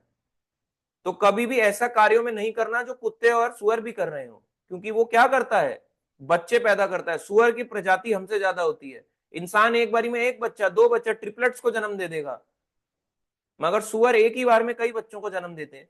कुत्ते के कई एक ही सार में पिल्ले हो जाते हैं, वो हमसे ज्यादा एडवांस्ड है। कुत्ता भी जब बैठता है तो गद्दगी में नहीं बैठता, पहले थोड़ा देखता है साफ कहाँ है, वहां जाके बैठता है। जब बेचारे को जगह ही नहीं मिलेगी तो गली में गंदे में भी बैठना पड़ेगा, मगर इंसान जो होता है कहीं पे भी बैठ जाता है। तो इंसान उससे भी नीचे है कैटेगरी में। तो आप देखो, जो खाना खाते हैं, वो तो बेचारा कुत्ता खा नहीं सकता, क्या खाएगा कुत्ता, उसको कुछ मिल ही नहीं रहा खाने को, तो वो मांग के खाता है, या जो पड़ा रहता है वो खाता है। मगर इंसान की हालत आप देखो, इंसान के लिए सब कुछ बनाया, सब कुछ बनाने के बाद भी वो क्या खा रहा है, एक डॉग का खाना भी खा रहा है, यानी वो मुर्गा भी खा रहा है, जबकि मुर्गा उसका खाना नहीं है, मुर्गा डॉग का खाना है, मगर वो मुर्गा भी खा रहा है। और हम अगर अपना बचाव करते हैं तो वो काम कुत्ता भी कर रहा है, ईटिंग, मीटिंग, स्लीपिंग, डिफेंडिंग, सोते हम भी है, कुत्ता भी सोता है। तो अगर हम इसी तरीके के हैं तो हम केवल यही वाला जीवन बिता रहे हैं, और ऐसा जीवन से क्या होता है, अगर हम ऐसा कर्म करते हैं, अगला जीवन बड़ा दुखमय होने वाला है हमारा। और मैक्सिमम लोग संसार में वही काम कर रहे हैं जो आप देखे जा रहे हो। और ये धीरे धीरे धीरे धीरे करके आपको रियलाइज होता रहेगा कि हम इतने सारे लोगों को देख रहे हैं, इनकी क्या गति होने वाली है। जितने भी लोग लगे हुए हैं केवल बाहरी रूप से बहुत अच्छे दिख रहे हैं, मगर अगला जीवन इनका बड़ा खराब जाने वाला है। भक्त को सब पता होता है अगले जीवन में क्या बनने वाला है। अगर पूरा जीवन में एक लड़के ने कुछ नहीं किया, केवल चार नियमों को तोड़ा है, केवल लड़कीबाजी करी है, लड़कियों के पीछे ही पागल रहा है, ऐसा होता है नहीं होता, लड़कियों के पीछे ही पागल रहा है, तो उसको अगला जीवन क्या मिलेगा। अब क्योंकि पूरे जीवन लड़कियों में उसमें रहा है, लड़कियां लड़कियां लड़कियां लड़कियां लड़कियां रहा है, तो अगला जीवन भी उसको उतने ही नीचे की योनि में मिलेगा। एक व्यक्ति मांस खाता है, लड़कियों के पीछे पागल रहता है, दीवाना रहता है, क्या बनेगा वो, शेर। शेर की कई वो रानियां होती हैं, शेरनियां होती हैं, मांस भी खाता है शेर, लड़ाई झगड़ा भी करता है, शेर भी लड़ता है। अगले जीवन में भगवान कहेंगे जा शेर बन जा, मगर शेर कहाँ का बना देंगे, लाहौर का शेर या सऊदी अरब का शेर। उसके अंदर बाद आपको पिंजरों में डाल देंगे, ले पिंजरे में रहे अब तू। अच्छा शेर थोड़ा ना बनाएंगे कि रॉयल बंगाल टाइगर बनाएंगे, आपको बनाएंगे पिंजरों का शेर। इसलिए ऐसा जीवन बहुत खराब है जो लोग जी रहे हैं। वो यहां तक तो पहुंच ही नहीं रहा, राधा कुंड तो बहुत बड़ी चीज है उनके लिए, सकाम कर्मी के लेवल से कोई ऊपर नहीं उठता है। ज्ञानी भी भगवान का प्रिय हो जाता है जो ज्ञान लेने के मार्ग में बढ़ता है। भगवान कहता है वाह, शास्त्र खोल लिया इसने, मेरा प्रिय है ये। मगर जो बंद करके ऐसे बुक बंद करके अपनी जीवन में चलता है, भगवान कहेंगे कितना बेकार आदमी है, किसी काम का नहीं है।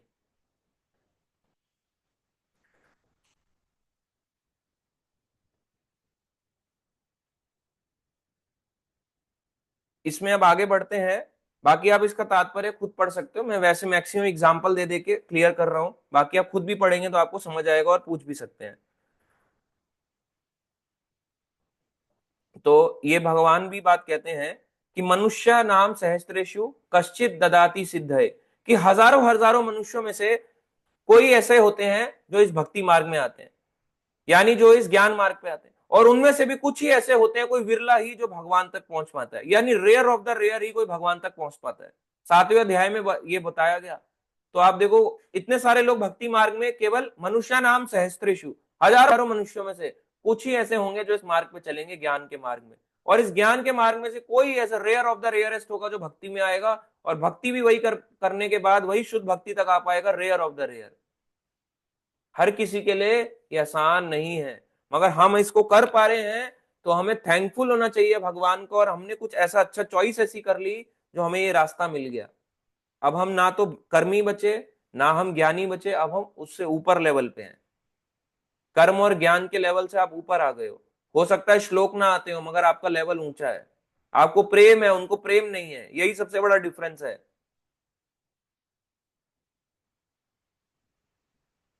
ये है। अब मैं आपको बताता हूँ प्रेम में और ज्ञान में क्या डिफरेंस आता है। ये भी आपको समझना चाहिए कि क्यों भगवान को प्रेम करने वाले पसंद है ज्ञान से भी ऊपर। ज्ञान का मतलब केवल किताबी नॉलेज नहीं होना चाहिए, प्रेम भी होना चाहिए। इसको वास्तविक जीवन में व्यवहारिक रूप से जो ला पाएगा वो भक्ति करेगा। इस ज्ञान को अपने रेगुलर लाइफ में भी लाना है। अगर आपको ज्ञान है मगर प्रेम नहीं है तो भगवान की प्राप्ति नहीं हो पाएगी। क्योंकि अगर मान लो मेरे को कोई जानना चाहता है, मेरे ऊपर ऑटोबायोग्राफी लिख दे, पूरी बायोग्राफी लिख दे, ऐसे हैं इन्होंने जीवन में ये किया ऐसा किया, और मेरे को लिख दे। उसके बहुत बहुत बहुत ज्ञान था, बहुत अच्छी अच्छी इंग्लिश यूज करके उसने मेरे ऊपर एक बुक लिख दी, मगर मुझे उसको क्या प्रेम आएगा? जब तक उसने मुझसे कनेक्शन बिल्ड नहीं करना चाहा, प्रेम ही नहीं है उसको मेरे प्रति, तो मैं उसके प्रति कहां से प्रेम लाऊंगा? चाहे उसको कितना भी मेरे से ज्यादा 10 गुना क्या ज्यादा ज्ञान क्यों ना हो। ऐसे ही भगवान प्रेम के भूखे नहीं है, भगवान भाव के भूखे हैं।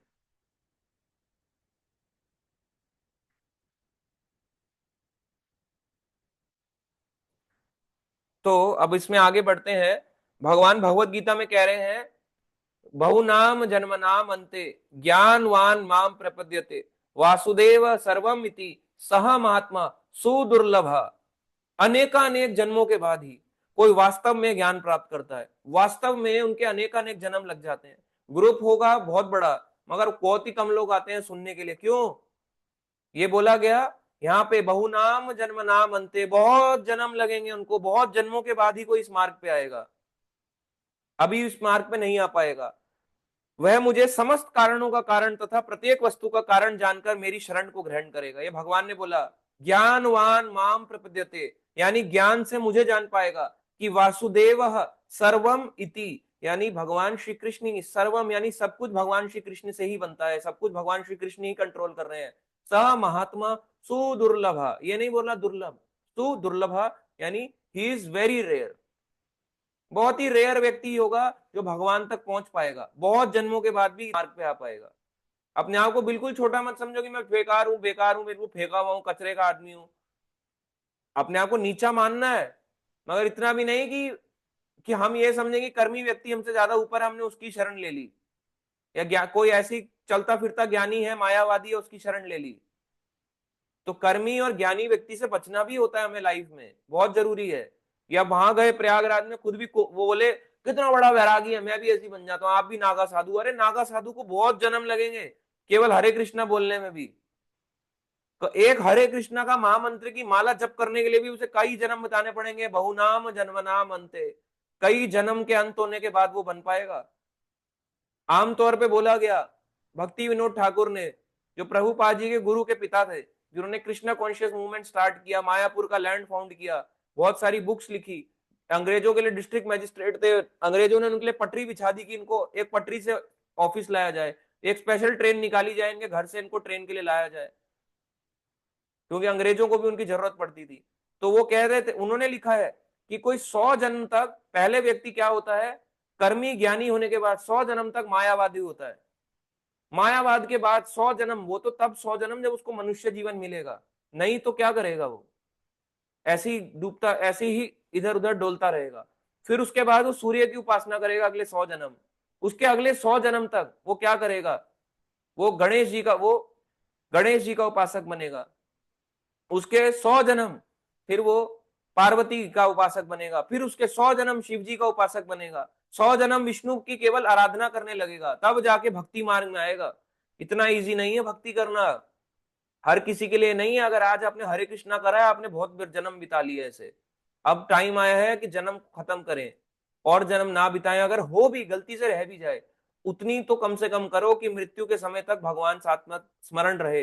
पूरा नहीं भी आ पाया तो कम से कम अंत काल तक करी है, तो भगवान अगला जीवन हमारा सक्सेसफुल ही बनाने वाले हैं।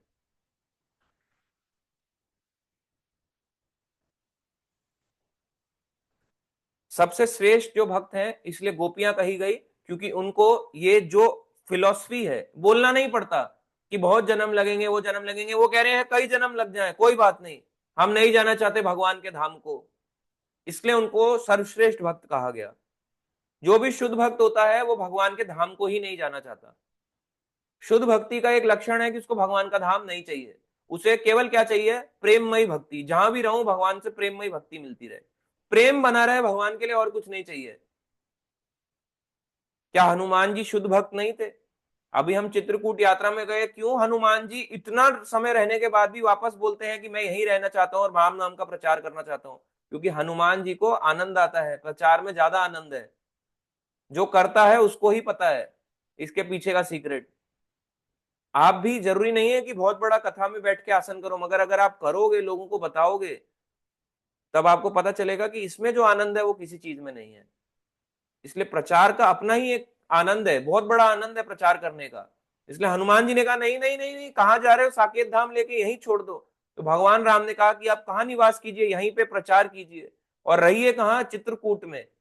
चित्रकूट में हनुमान जी रहते हैं, हनुमान धारा में बैठे रहते हैं वहां पे, और राम नाम का भजन करते हैं, राम राम राम राम, राम नाम का अखंड भजन करते रहते हैं हनुमान जी। ऐसे होता है भक्त, वो नहीं जाना चाहता, उसको कुछ नहीं चाहिए। और इनमें से भी सबसे सर्वश्रेष्ठ गोपी है, क्योंकि माधुर्य भाव, प्रेमी प्रेमिका का भाव है उनके लिए। वो ये नहीं देखती कि भगवान के, वो कहते हैं अगर भगवान के लिए जब द्वारकाधीश के सर में दर्द था भगवान के, तो नारद मुनि ने कहा कि उन भगवान ने कहा नारद मुनि को कि जाओ चरण धूलि लेके आओ।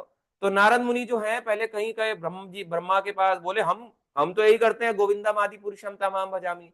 शिव जी के पास गए, शिव जी को बोला कि लाओ अपनी चरण धूलि दो। शिव जी ने कहा अच्छा, मैं थोड़ा ना कर सकता हूँ, मैं भी नहीं दे सकता, वो तो साक्षात भगवान है, मैं तो उनकी स्तुतियां करता हूँ। इंद्र के पास गए, बोले मैं नहीं दे सकता, हम तो उनकी स्तुतियां करते हैं, बहुत बड़ी बड़ी स्तुतियां करते हैं।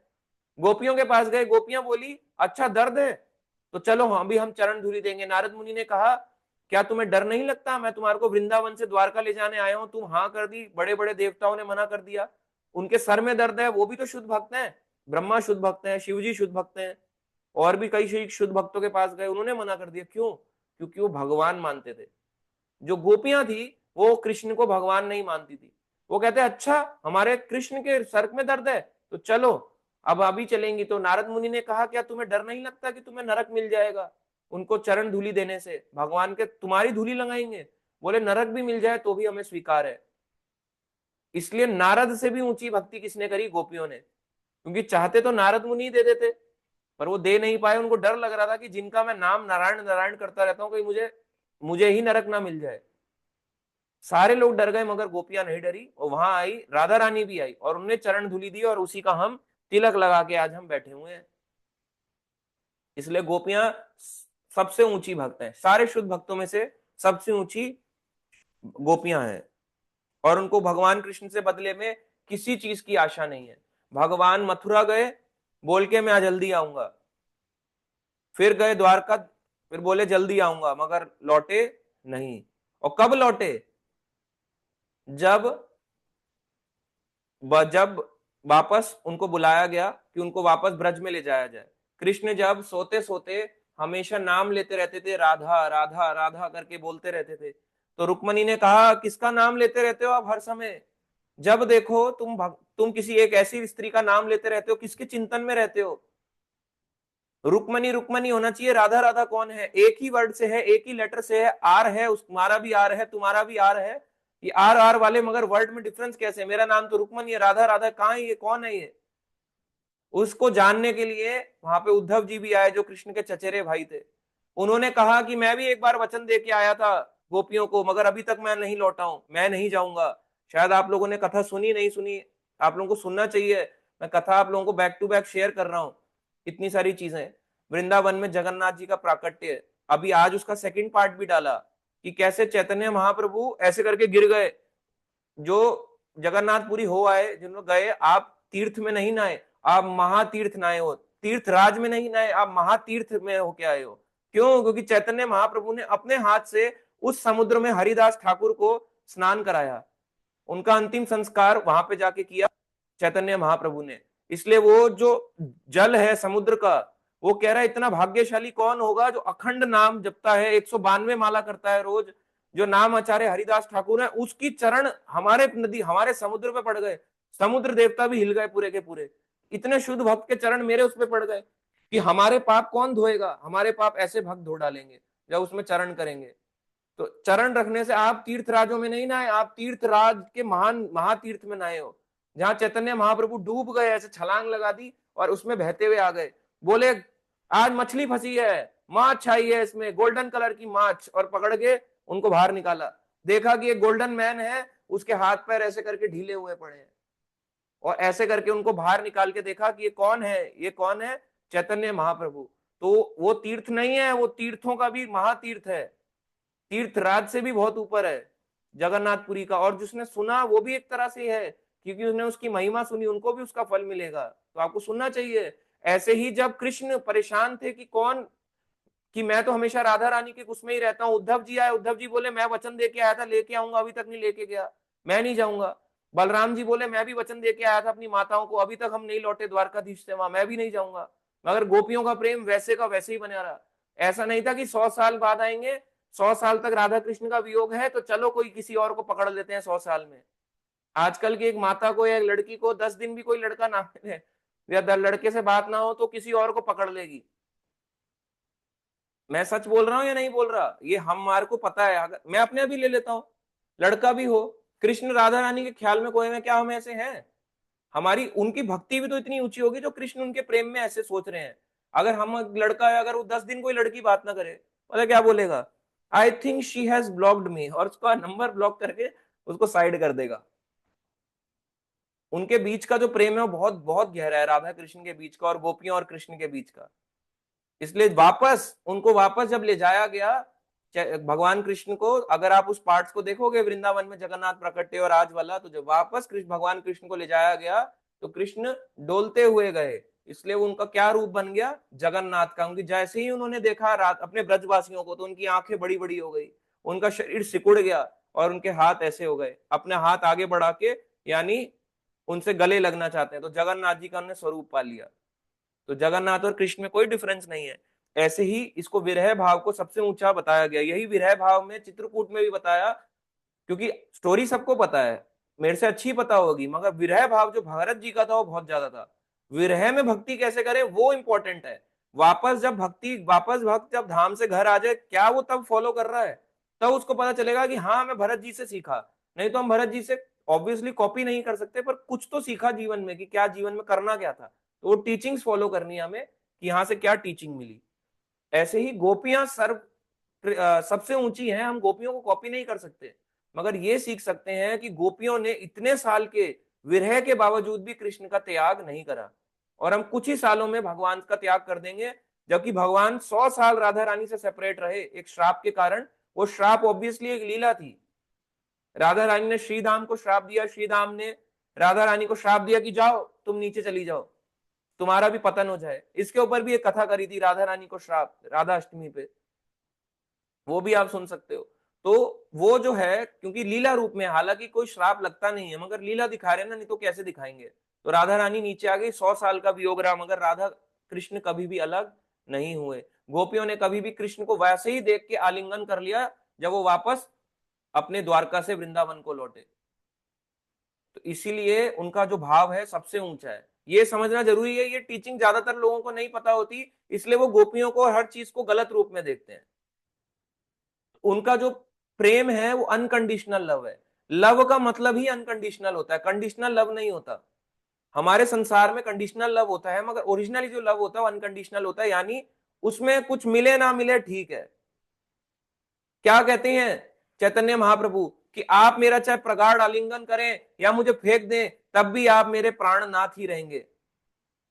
यथा तथा वा वित धातु मत प्राणास्थास्तु स एव नापरा। आप ही मेरे, चाहे आप मेरे को आलिंगन करें, निकाल दें, जो मर्जी करें, शिक्षाष्टकम 8वें श्लोक में है कि सबसे ऊंची भक्ति क्या है, तब भी आप मेरे ही प्राणनाथ बने रहेंगे, इसलिए गोपियों को सबसे ऊंचा बोला गया। इसलिए राधा रानी कह रही है मुझे कुछ नहीं चाहिए, मुझे फेंक दो, आप हटा दो, तब भी मैं आपका भजन नहीं छोड़ूंगा। और यहाँ तो जरा सा फेंक दो गया, अच्छा भजन अब क्यों करूं, भगवान ने मेरा भोजन छीन लिया, भजन छोड़ दूंगा। इसलिए ये चीजें ना एक दिन में फॉलो नहीं होंगी। इस लेवल पे अभी हम भी नहीं है, आप सोच रहे हो बताने वाला है, मगर धीरे धीरे हम इस लेवल पे आ रहे हैं, धीरे धीरे धीरे धीरे करके सीढ़ियों को इस पे समझ पा रहे हैं कि ये है क्या चीज।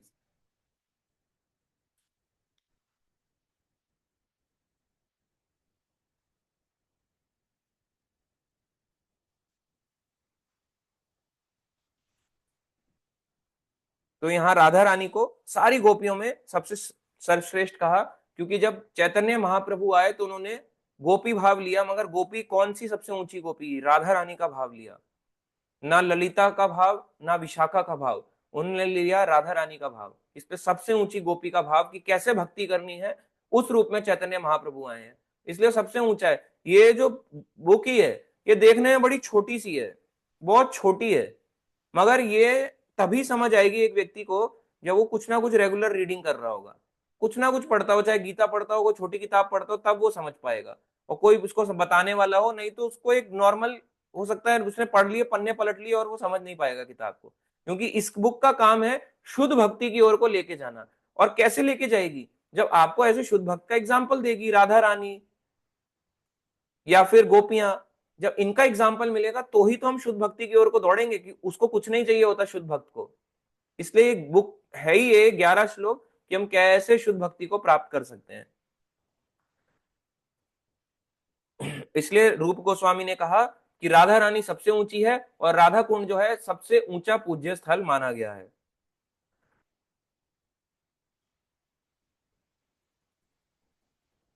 अतएव कृष्ण भावनामृत में रुचि रखने वाले प्रत्येक व्यक्ति को अंततः राधा कुंड की शरण ग्रहण करनी चाहिए, वहां रहकर आजीवन भक्ति करनी चाहिए। आजीवन भक्ति कैसे करेगा, वहां रह के, फिर से बोल रहे हैं प्रभुपाद जी, वहां रहना चाहिए, आजीवन भक्ति करनी चाहिए। ये बहुत हाईली एलिवेटेड प्लेटफॉर्म के लिए, बहुत जिसने जो भक्ति को प्राप्त कर चुका है वो रहेगा वहां पे। दो तरह के भक्त होते हैं, एक है भजनानंदी, एक घोष्टानंदी। भजनानंदी होते हैं जो भजन में आनंद लेते हैं, बिना भोजन करे भजन में आनंद लेते हैं। अगर आप भी भजन में आनंद लेते हो तो भोजन छूट जाएगा आपका, हरे कृष्ण कृष्ण हरे राम राम राम आप बोलते रहोगे, फिर आपका भोजन छूट जाएगा। भोजन पे ध्यान नहीं दोगे, क्या बना है, मटर पनीर है, साग है, पुलाव है, रायता है, क्या है, गद्दा है, नमक है, मिर्च है, मीठा है, नहीं है, भजनानंदी कहते हैं उसको। इसके एग्जाम्पल थे गौर किशोरदास बाबा जी, यानी प्रभुपाद जी के गुरु के गुरु। उनको भजन में आनंद रहता था, उन्होंने जीवन में कोई शिष्य नहीं बनाया, एक शिष्य बनाया, उसको ही उन्होंने ज्ञान दिया, उससे भजनानंदी कहते हैं। भजनानंदी साधु कम है आमतौर पे, या तो बहुत लेट एज में बनता है कोई भजनानंदी, क्योंकि उसका शरीर इतना साथ नहीं दे पाता। तो आप अपने घर में रह के भी ऐसा कार्य कर सकते हो, ये हमारे ऊपर है कि हम अपने जीवन को कैसे ढाल रहे हैं। मगर राधा कुंड में जनरली भजनानंदी साधु हैं, क्योंकि इसलिए वहां पे आप ज्यादा प्रचार होता हुआ नहीं दिखोगे। वहां पे भजन में जो आनंद में रहते हैं वही लोग वहां पे रह के बैठ के भजन करते हैं, अपना तिलक लगाते हैं राधा कुंड का और वहां भजन करते हैं। सारे एक जैसे नहीं है, मैं फिर बता रहा हूँ, काफी लोग गए और लौट भी आए, बहुत भीड़ गई और 90% लौट आती है। उन 10% को आप ढूंढ नहीं निकाल पाओगे, क्योंकि आपको दिखेंगे ही नहीं। वो जो 10% है वो चाहते हैं कि मुझे कोई दुनिया ही ना देखे, मेरा भजन डिस्टर्ब हो जाएगा, इसलिए आपको दिखाएंगे नहीं। जब दिखाएंगे नहीं तो आपने देखा किसको फिर? समझ में आया क्या बात कह रहा हूं मैं? राधा कुंड गए, जिनको आप दिखाते थे वो आपको अपना आपको रिवील ही नहीं करना चाहते कि हम है कौन। तो जो रिवील ही नहीं करना चाहता, आप उससे भक्ति कैसे सीखोगे? इसलिए भक्ति सीखता है आदमी घोष्टानंदी से, जो प्रचार करता है। और भगवान इस बात को भगवत गीता में कहते हैं, हालांकि राधा कुंड सर्वाधिक प्रिय है, मगर भगवान कहते हैं कि जो इस अमर विद्या का प्रचार करता है उससे प्रिय ना तो कोई है ना होगा। प्रचार करने वाला सबसे भगवान का प्रिय हो जाता है, चाहे वो अपने लेवल पे एक वर्ड क्यों ना दूसरे को सिखा रहा हो, ज्यादा नहीं, थोड़ा भी क्यों ना, हेल्प भी क्यों ना कर रहा हो, वो भी भगवान का प्रिय बन जाएगा। इस तरह से ये श्लोक हमें सिखाता है। तो ये आज का 10 नंबर श्लोक था। नेक्स्ट क्लास में 11 नंबर श्लोक को लेके इसको कंप्लीट करेंगे, और इस हफ्ते की क्लास हम सैटरडे संडे में करेंगे। अब लेते हैं आज के क्वेश्चन, आप अपने हैंड रेस करके पूछ सकते हैं। हरे कृष्णा। कुछ चैट बॉक्स में आए हैं। प्रभुपाद जी कहते हैं कि 50 के एज के बाद वृंदावन में वास करना चाहिए भक्ति करने के लिए, ना कि वहां सेंस ग्रेटिफिकेशन के लिए। बिल्कुल ठीक, क्योंकि पर वहां पे आप कर तो सकते हो वास, ये बात तो सच है, पर वास करने के लिए अगर किसी के पास पैसा नहीं है तो वो वास नहीं कर पाएगा, फिर उसको वही चीज दिखेगी, उसके पास तो बड़ी सुविधा है, मेरे को क्यों नहीं है। तो आप वृंदावन में त्यागने गए थे और जोड़ने नहीं गए थे। इसलिए अपने घर में रह के प्रभुपाद जी कहते हैं आप करिए, प्रचार कीजिए, अपने घर में भी रहिए, कोई दिक्कत नहीं है, मगर करना ये जरूरी है, क्योंकि वहां पे रह के भी वही करना है, यहाँ भी करना है। मगर लोग घर में वो चीज करते नहीं है। प्रभु जी नित्यानंद परिवार वाले ऐसे ही करते हैं, सेम जैसा आप कह रहे हैं। हाँ, मतलब जल्दी जल्दी दीक्षा देते हैं। हाँ, ऐसा होता है, पर हम किसी को देखो बस गलत नहीं कह रहे, पर मेन चीज है हम सिर्फ दीक्षा की भूख नहीं होनी चाहिए, सीखने की भूख होनी चाहिए। प्रभु जी अगर कोई, अच्छा, अभिमन्यु प्रभु जी का ही क्वेश्चन है, उन्होंने चैट बॉक्स में ही लिखा, पूछ भी सकते हो। जी। हरे कृष्णा प्रभु जी, धन्यवाद, प्रणाम। प्रभु जी, मेरा एक क्वेश्चन था कि जैसे मान लो कि कोई जीव अच्छे कर्म करके अगर मान लो उसको स्वर्ग में देवता का स्थान मिलता है प्रभु जी, मतलब तो प्रभु जी उसकी लाइफ कितनी तक रहती है, वो कितने टाइम तक रहती है, मतलब उसकी लाइफ। मैं समझा नहीं आपका क्वेश्चन दोबारा, मतलब अच्छे कर्म करके। हाँ, अगर मान लो वो स्वर्ग में उसका देवता, अपने देवता के स्थान पे दिया जाता है ना उसका स्थान, हाँ, तो कितने टाइम तक रहता है प्रभु जी उसका। ये डिपेंड करता है, ये तो उसने कितनी भक्ति करी है, ये तो मैं कैसे बताऊंगा, ये तो यमराज जी खाता रखते होंगे उसका। अच्छा अच्छा। और प्रभु जी मेरा दूसरा क्वेश्चन है कि प्रभु जी जैसे मान लो कि कोई आ, जैसे कुंभ स्थान में जाता है स्नान करते समय, तो प्रभु जी अगर मान लो वो डुबकी लगाते समय हरे कृष्णा जाप करता है तो उसका कर पुण्य, सकते हैं, मुंह से भी बोलेगा तो कर सकते हैं। मतलब वहां पे हरि नाम जाप भी कर सकते हैं ना। क्यों नहीं कर सकते, कर सकते हैं, पर्पज ही यही होना चाहिए वहां जाके, नहीं तो करेंगे क्या, भीड़ दिखेगी, कर्मी लोग ज्यादा दिखेंगे और भक्त कम। तो प्रभु जी वहां पे तो मोस्टली लोग वो त्रिलोक वाला तिलक लगाते हैं ना प्रभु जी, तो हम लगा सकते हैं प्रभु जी वहाँ।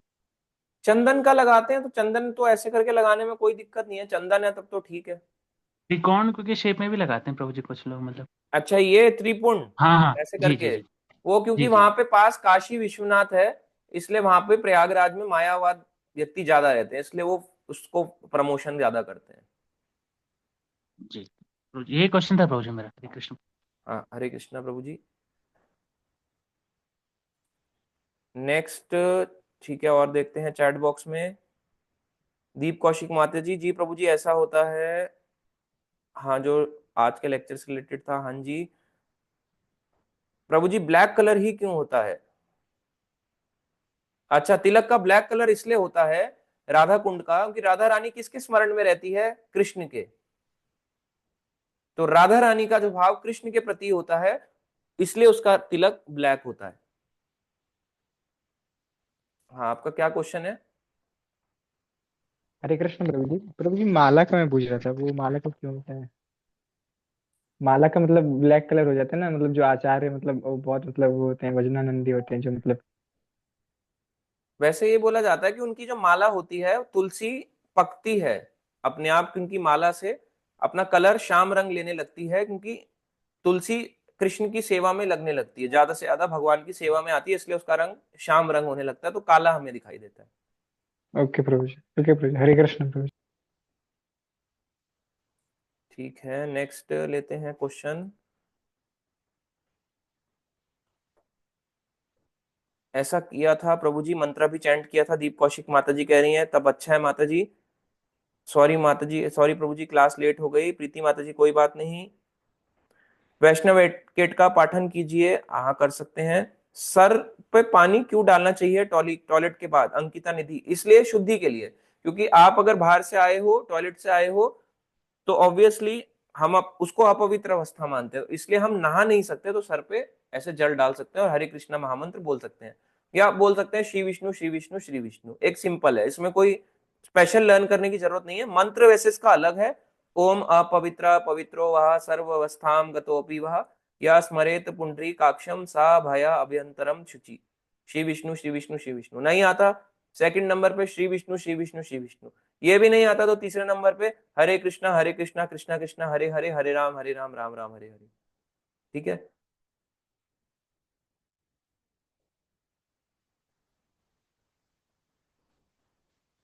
मुझ में प्रेम नहीं है, मैं बहुत बुरा हूं, अरुणांशु प्रभु जी ऐसा नहीं है, आप अच्छे हो। प्रेम हम सब में कहीं ना कहीं है, तभी आज हम माला लेके घूम रहे हैं, कम है पर है। प्रभु जी का फेवरेट श्लोक, हाँ ये फेवरेट श्लोक है, बहु नाम जन्म नाम अंते, कि बहुत जन्म लग जाएंगे।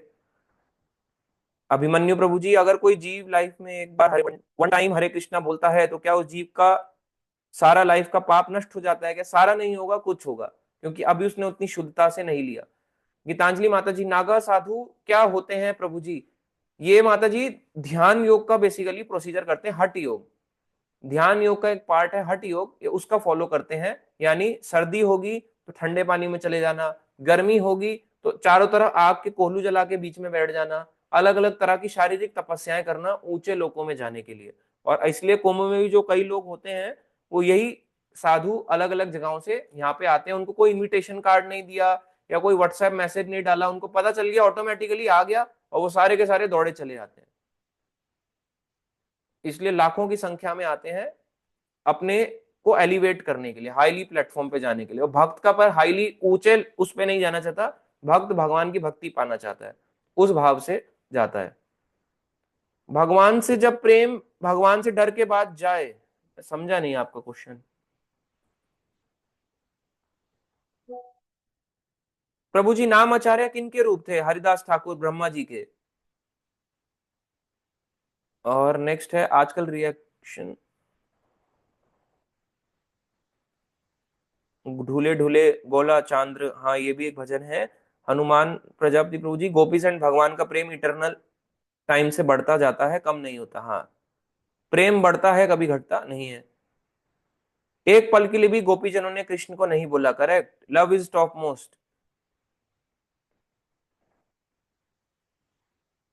बहुत ही बढ़िया क्लास रही प्रभु जी, ऐसी क्लासेस बहुत अच्छी लगती है। थैंक यू हनुमान प्रजापति प्रभु जी। ज्योति कश्यप माता जी थैंक यू। प्रीति माता जी थैंक यू। हनुमान प्रजापति कह रहे हैं प्रभु ji how to increase the intensity of devotion. मैंने एक लेक्चर सुना था जहां भाग्य बताया गया था कि हमारी इंटेंसिटी भक्ति की मैटर करती है। How to increase intensity of devotion, मतलब भक्ति कैसे बढ़ाएं, आसान शब्दों में उसकी। देखो, भक्ति बढ़ाने के लिए सारे जो रूल रेगुलेशन है वो करने चाहिए, सिंपल है इंटेंसिटी। और उसमें सबसे मोस्ट इंपॉर्टेंट जो मैंने अपनी प्रैक्टिकल लाइफ में है, वो मैंने देखा है कि भाई पढ़ना और सुनना जरूर चाहिए। क्योंकि जिस चीज के बारे में पता नहीं है ना, आप कुछ भी कर लोगे, आपको उसकी चीज को करने में मजा नहीं आएगा कभी भी। इसके बिना सब चीज अधूरी है, चाहे वो कुछ भी हो, माला ही क्यों ना हो। ज्योति पांडे माता जी, प्रभु जी मिश्रित भक्ति किसे कहते हैं? जिसमें ज्ञान और कर्म मिक्स हो, यानी कुछ अपनी कर्म अपनी इच्छा लेके भी चल रहा है, कर्म करूं फल मिल जाए, ऐसा मिल जाए, या अपना ज्ञान इंक्रीज करना चाह रहा है, उसको भगवान से ज्यादा लेना देना नहीं है, मिश्रित भक्ति उसे कहते हैं।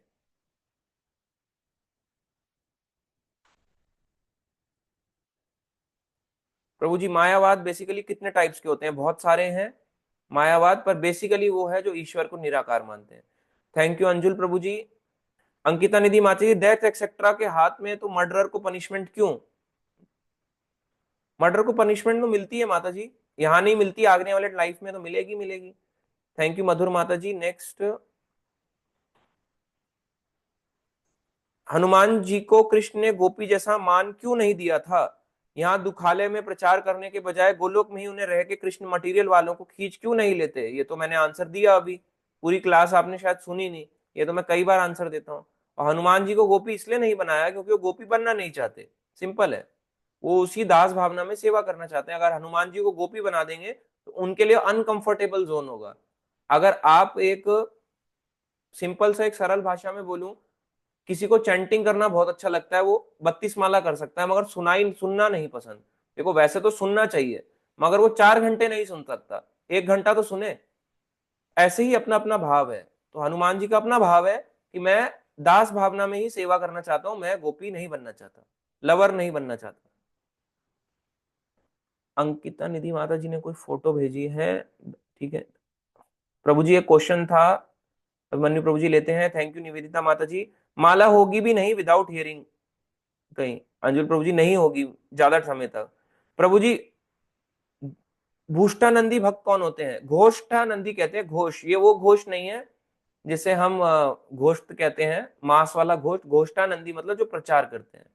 संदीप नेगी प्रभु जी, प्रभु ji wonderful class, thank you Sandeep Negi प्रभु जी। घोष्टानंदी प्रचार करने वाले।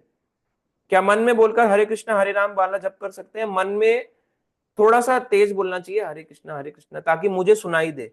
इतना स्लो बोलोगे तो पता ही नहीं चलेगा। कान को भी वर्किंग होना जरूरी है थोड़ा सा, चाहे लाइट वर्किंग रहे पर हल्का वर्किंग होना उसका जरूरी है। अब लेते हैं अभिमन्यु प्रभु जी का क्वेश्चन, आज का लास्ट।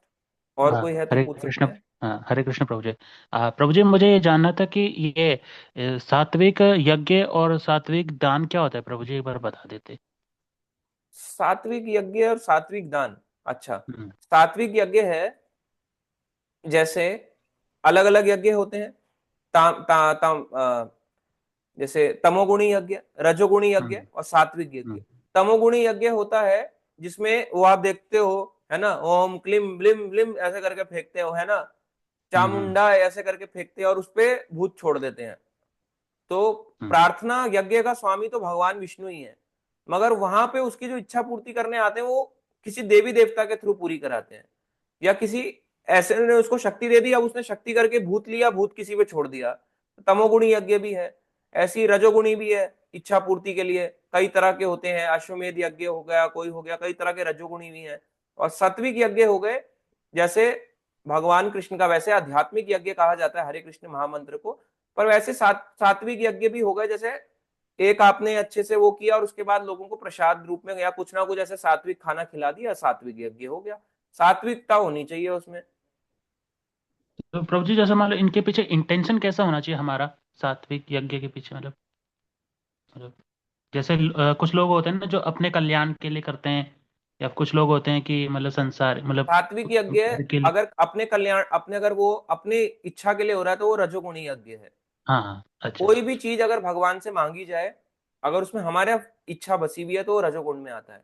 मगर वही चीज अगर वो दूसरों के कल्याण के लिए है, जनहित के लिए, तो वो सात्विकता में आता है। मगर उसको प्रोसीजर भी सात्विक होना चाहिए, उसमें गंदगी नहीं होनी चाहिए फिर कुछ भी। जी और प्रभु जी वो सात्विक दान क्या होता है प्रभु जी, एक बार बता देते। सात्विक दान हो गया, जैसे देखो, मैं दान के बारे में वैसे भगवत गीता 17 चैप्टर में है, पर अगर सिंपल शब्दों में बताया जाए, सात्विक दान हुआ जैसे आपने किसी को प्रसाद दिया, ये सात्विक दान हो गया। इसे हम्म। सात्विक कहते हैं। आपने किसी को ऐसा नहीं अपनी इच्छा पूर्ति के लिए नहीं दिया कि भंडारे करा रहे हो, पोस्टर करा रहे हो तो अपना नाम ऊंचा कराने के लिए, इसलिए कर रहे हो ताकि उसका एक्चुअली पेट भी भरे और उसको कुछ उन्नति हो उसकी। आपने एक जीव जंतु को मारा नहीं, आपने उसको एक कपड़ा दे दिया या कुछ उसके लिए कुछ ऐसी चीज कर दी जिससे वो बारिश में भीगे ना। आपने गाय को रोटी खिला दी, ये सात्विक दान हो गया, किसी ना किसी चीज का दान। आपने कहीं ऐसी जगह दान दिया जो एक गुड कॉज के लिए दान दिया जाता है, जैसे कि मंदिर बनाने के लिए, या आपने कुछ ऐसी चीज के लिए दिया जहां भंडारा हो रहा है, मगर वो अपनी नाम पोस्टर ना बनाने के लिए, इसीलिए ताकि लोगों को थोड़ा थोड़ा भक्ति भी मिले। तो प्रभु जी मैं ये जानना चाह रहा था कि जैसे मान लो कि हम किसी को दान करते हैं तो जैसे मकर संक्रांति के जैसे त्योहारों पे, तो प्रभु जी कुछ लोग ऐसे होते हैं जो जिनको रिक्वायरमेंट है वो भी आ जाते हैं मांगने के लिए। तो मतलब जो मिडिल क्लास के लोग होते हैं, लोअर क्लास के ले टाइप के, तो उनको हम कैसे पहचानेंगे प्रभु जी जो हमारा दान सही लोगों को जा रहा है नहीं जा रहा, मतलब ऐसे कैसे लोगों को पहचानेंगे प्रभु जी, क्योंकि देखो हमें मांगने तो हर कोई आ जाएगा प्रभु जी ऐसे तो। देखो, मांगने के लिए तो हर कोई आएगा, पर आपका काम जी है जी देखो प्रसाद बांटना। आप खिला दो उसको, ज्यादा से ज्यादा क्या करेगा, पैसा मत बांटो ना, इसलिए पैसे का दान नहीं करना चाहिए। जी प्रभु जी जैसे मान लो कुछ लोग होते हैं जो मतलब अनाज का दान करते हैं, उस मैटर पे पूछ रहा था। अनाज दे दो, क्या खा ले कर लेगा अनाज का? कितना अनाज खा लेगा? अगर आप उसको उतना बोरा दो ही मत कि मार्केट में जाके सेल कर दे। हम्म। इतना बोरा जी क्यों जी। दान दे रहे हो ना, वो बारह बोरा दोगे तो सेल ही करने जाएगा वो उसका। अगर आप दोगे ही उसको, और छोटा सा दान लेने आया, उसको थोड़ा चावल दे दिया एक पन्नी में, कुछ दो मुट्ठी चावल या कुछ, कितना क्या कर लेगा उसको, बेच थोड़ा ना पाएगा। मतलब लूज आइटम में बेचना चाहिए मतलब देखा है। पैकेट भी दे सकते हो, जैसे ऐसा कुछ नहीं है, पर बड़ा पैकेट दे दोगे 10 15 20 किलो का, तो आपको क्या गारंटी हो यूज ही करने वाला है उसका। हाँ वही वही मेरा कहने का मतलब मैं था प्रभु वही जी। बोल रहा हूँ आपको, क्योंकि उसके पास गैस चूल्हा तो है नहीं, संभालने की जगह जी तो जी है नहीं। तो फिर वो दस जी किलो जी का क्या करेगा, ये भी तो हमें सोच के देना है। दान तो दे दिया, यूज कैसे रखेगा, कैसे स्टोर कैसे करेगा? जी जी जी जी जी। स्टोर धन्यवाद करने के प्रभु लिए जी। मैं थोड़ी है। हाँ जी, हे ठीक है, हरे कृष्ण प्रभु। कृष्णा प्रभु जी। हरे कृष्ण।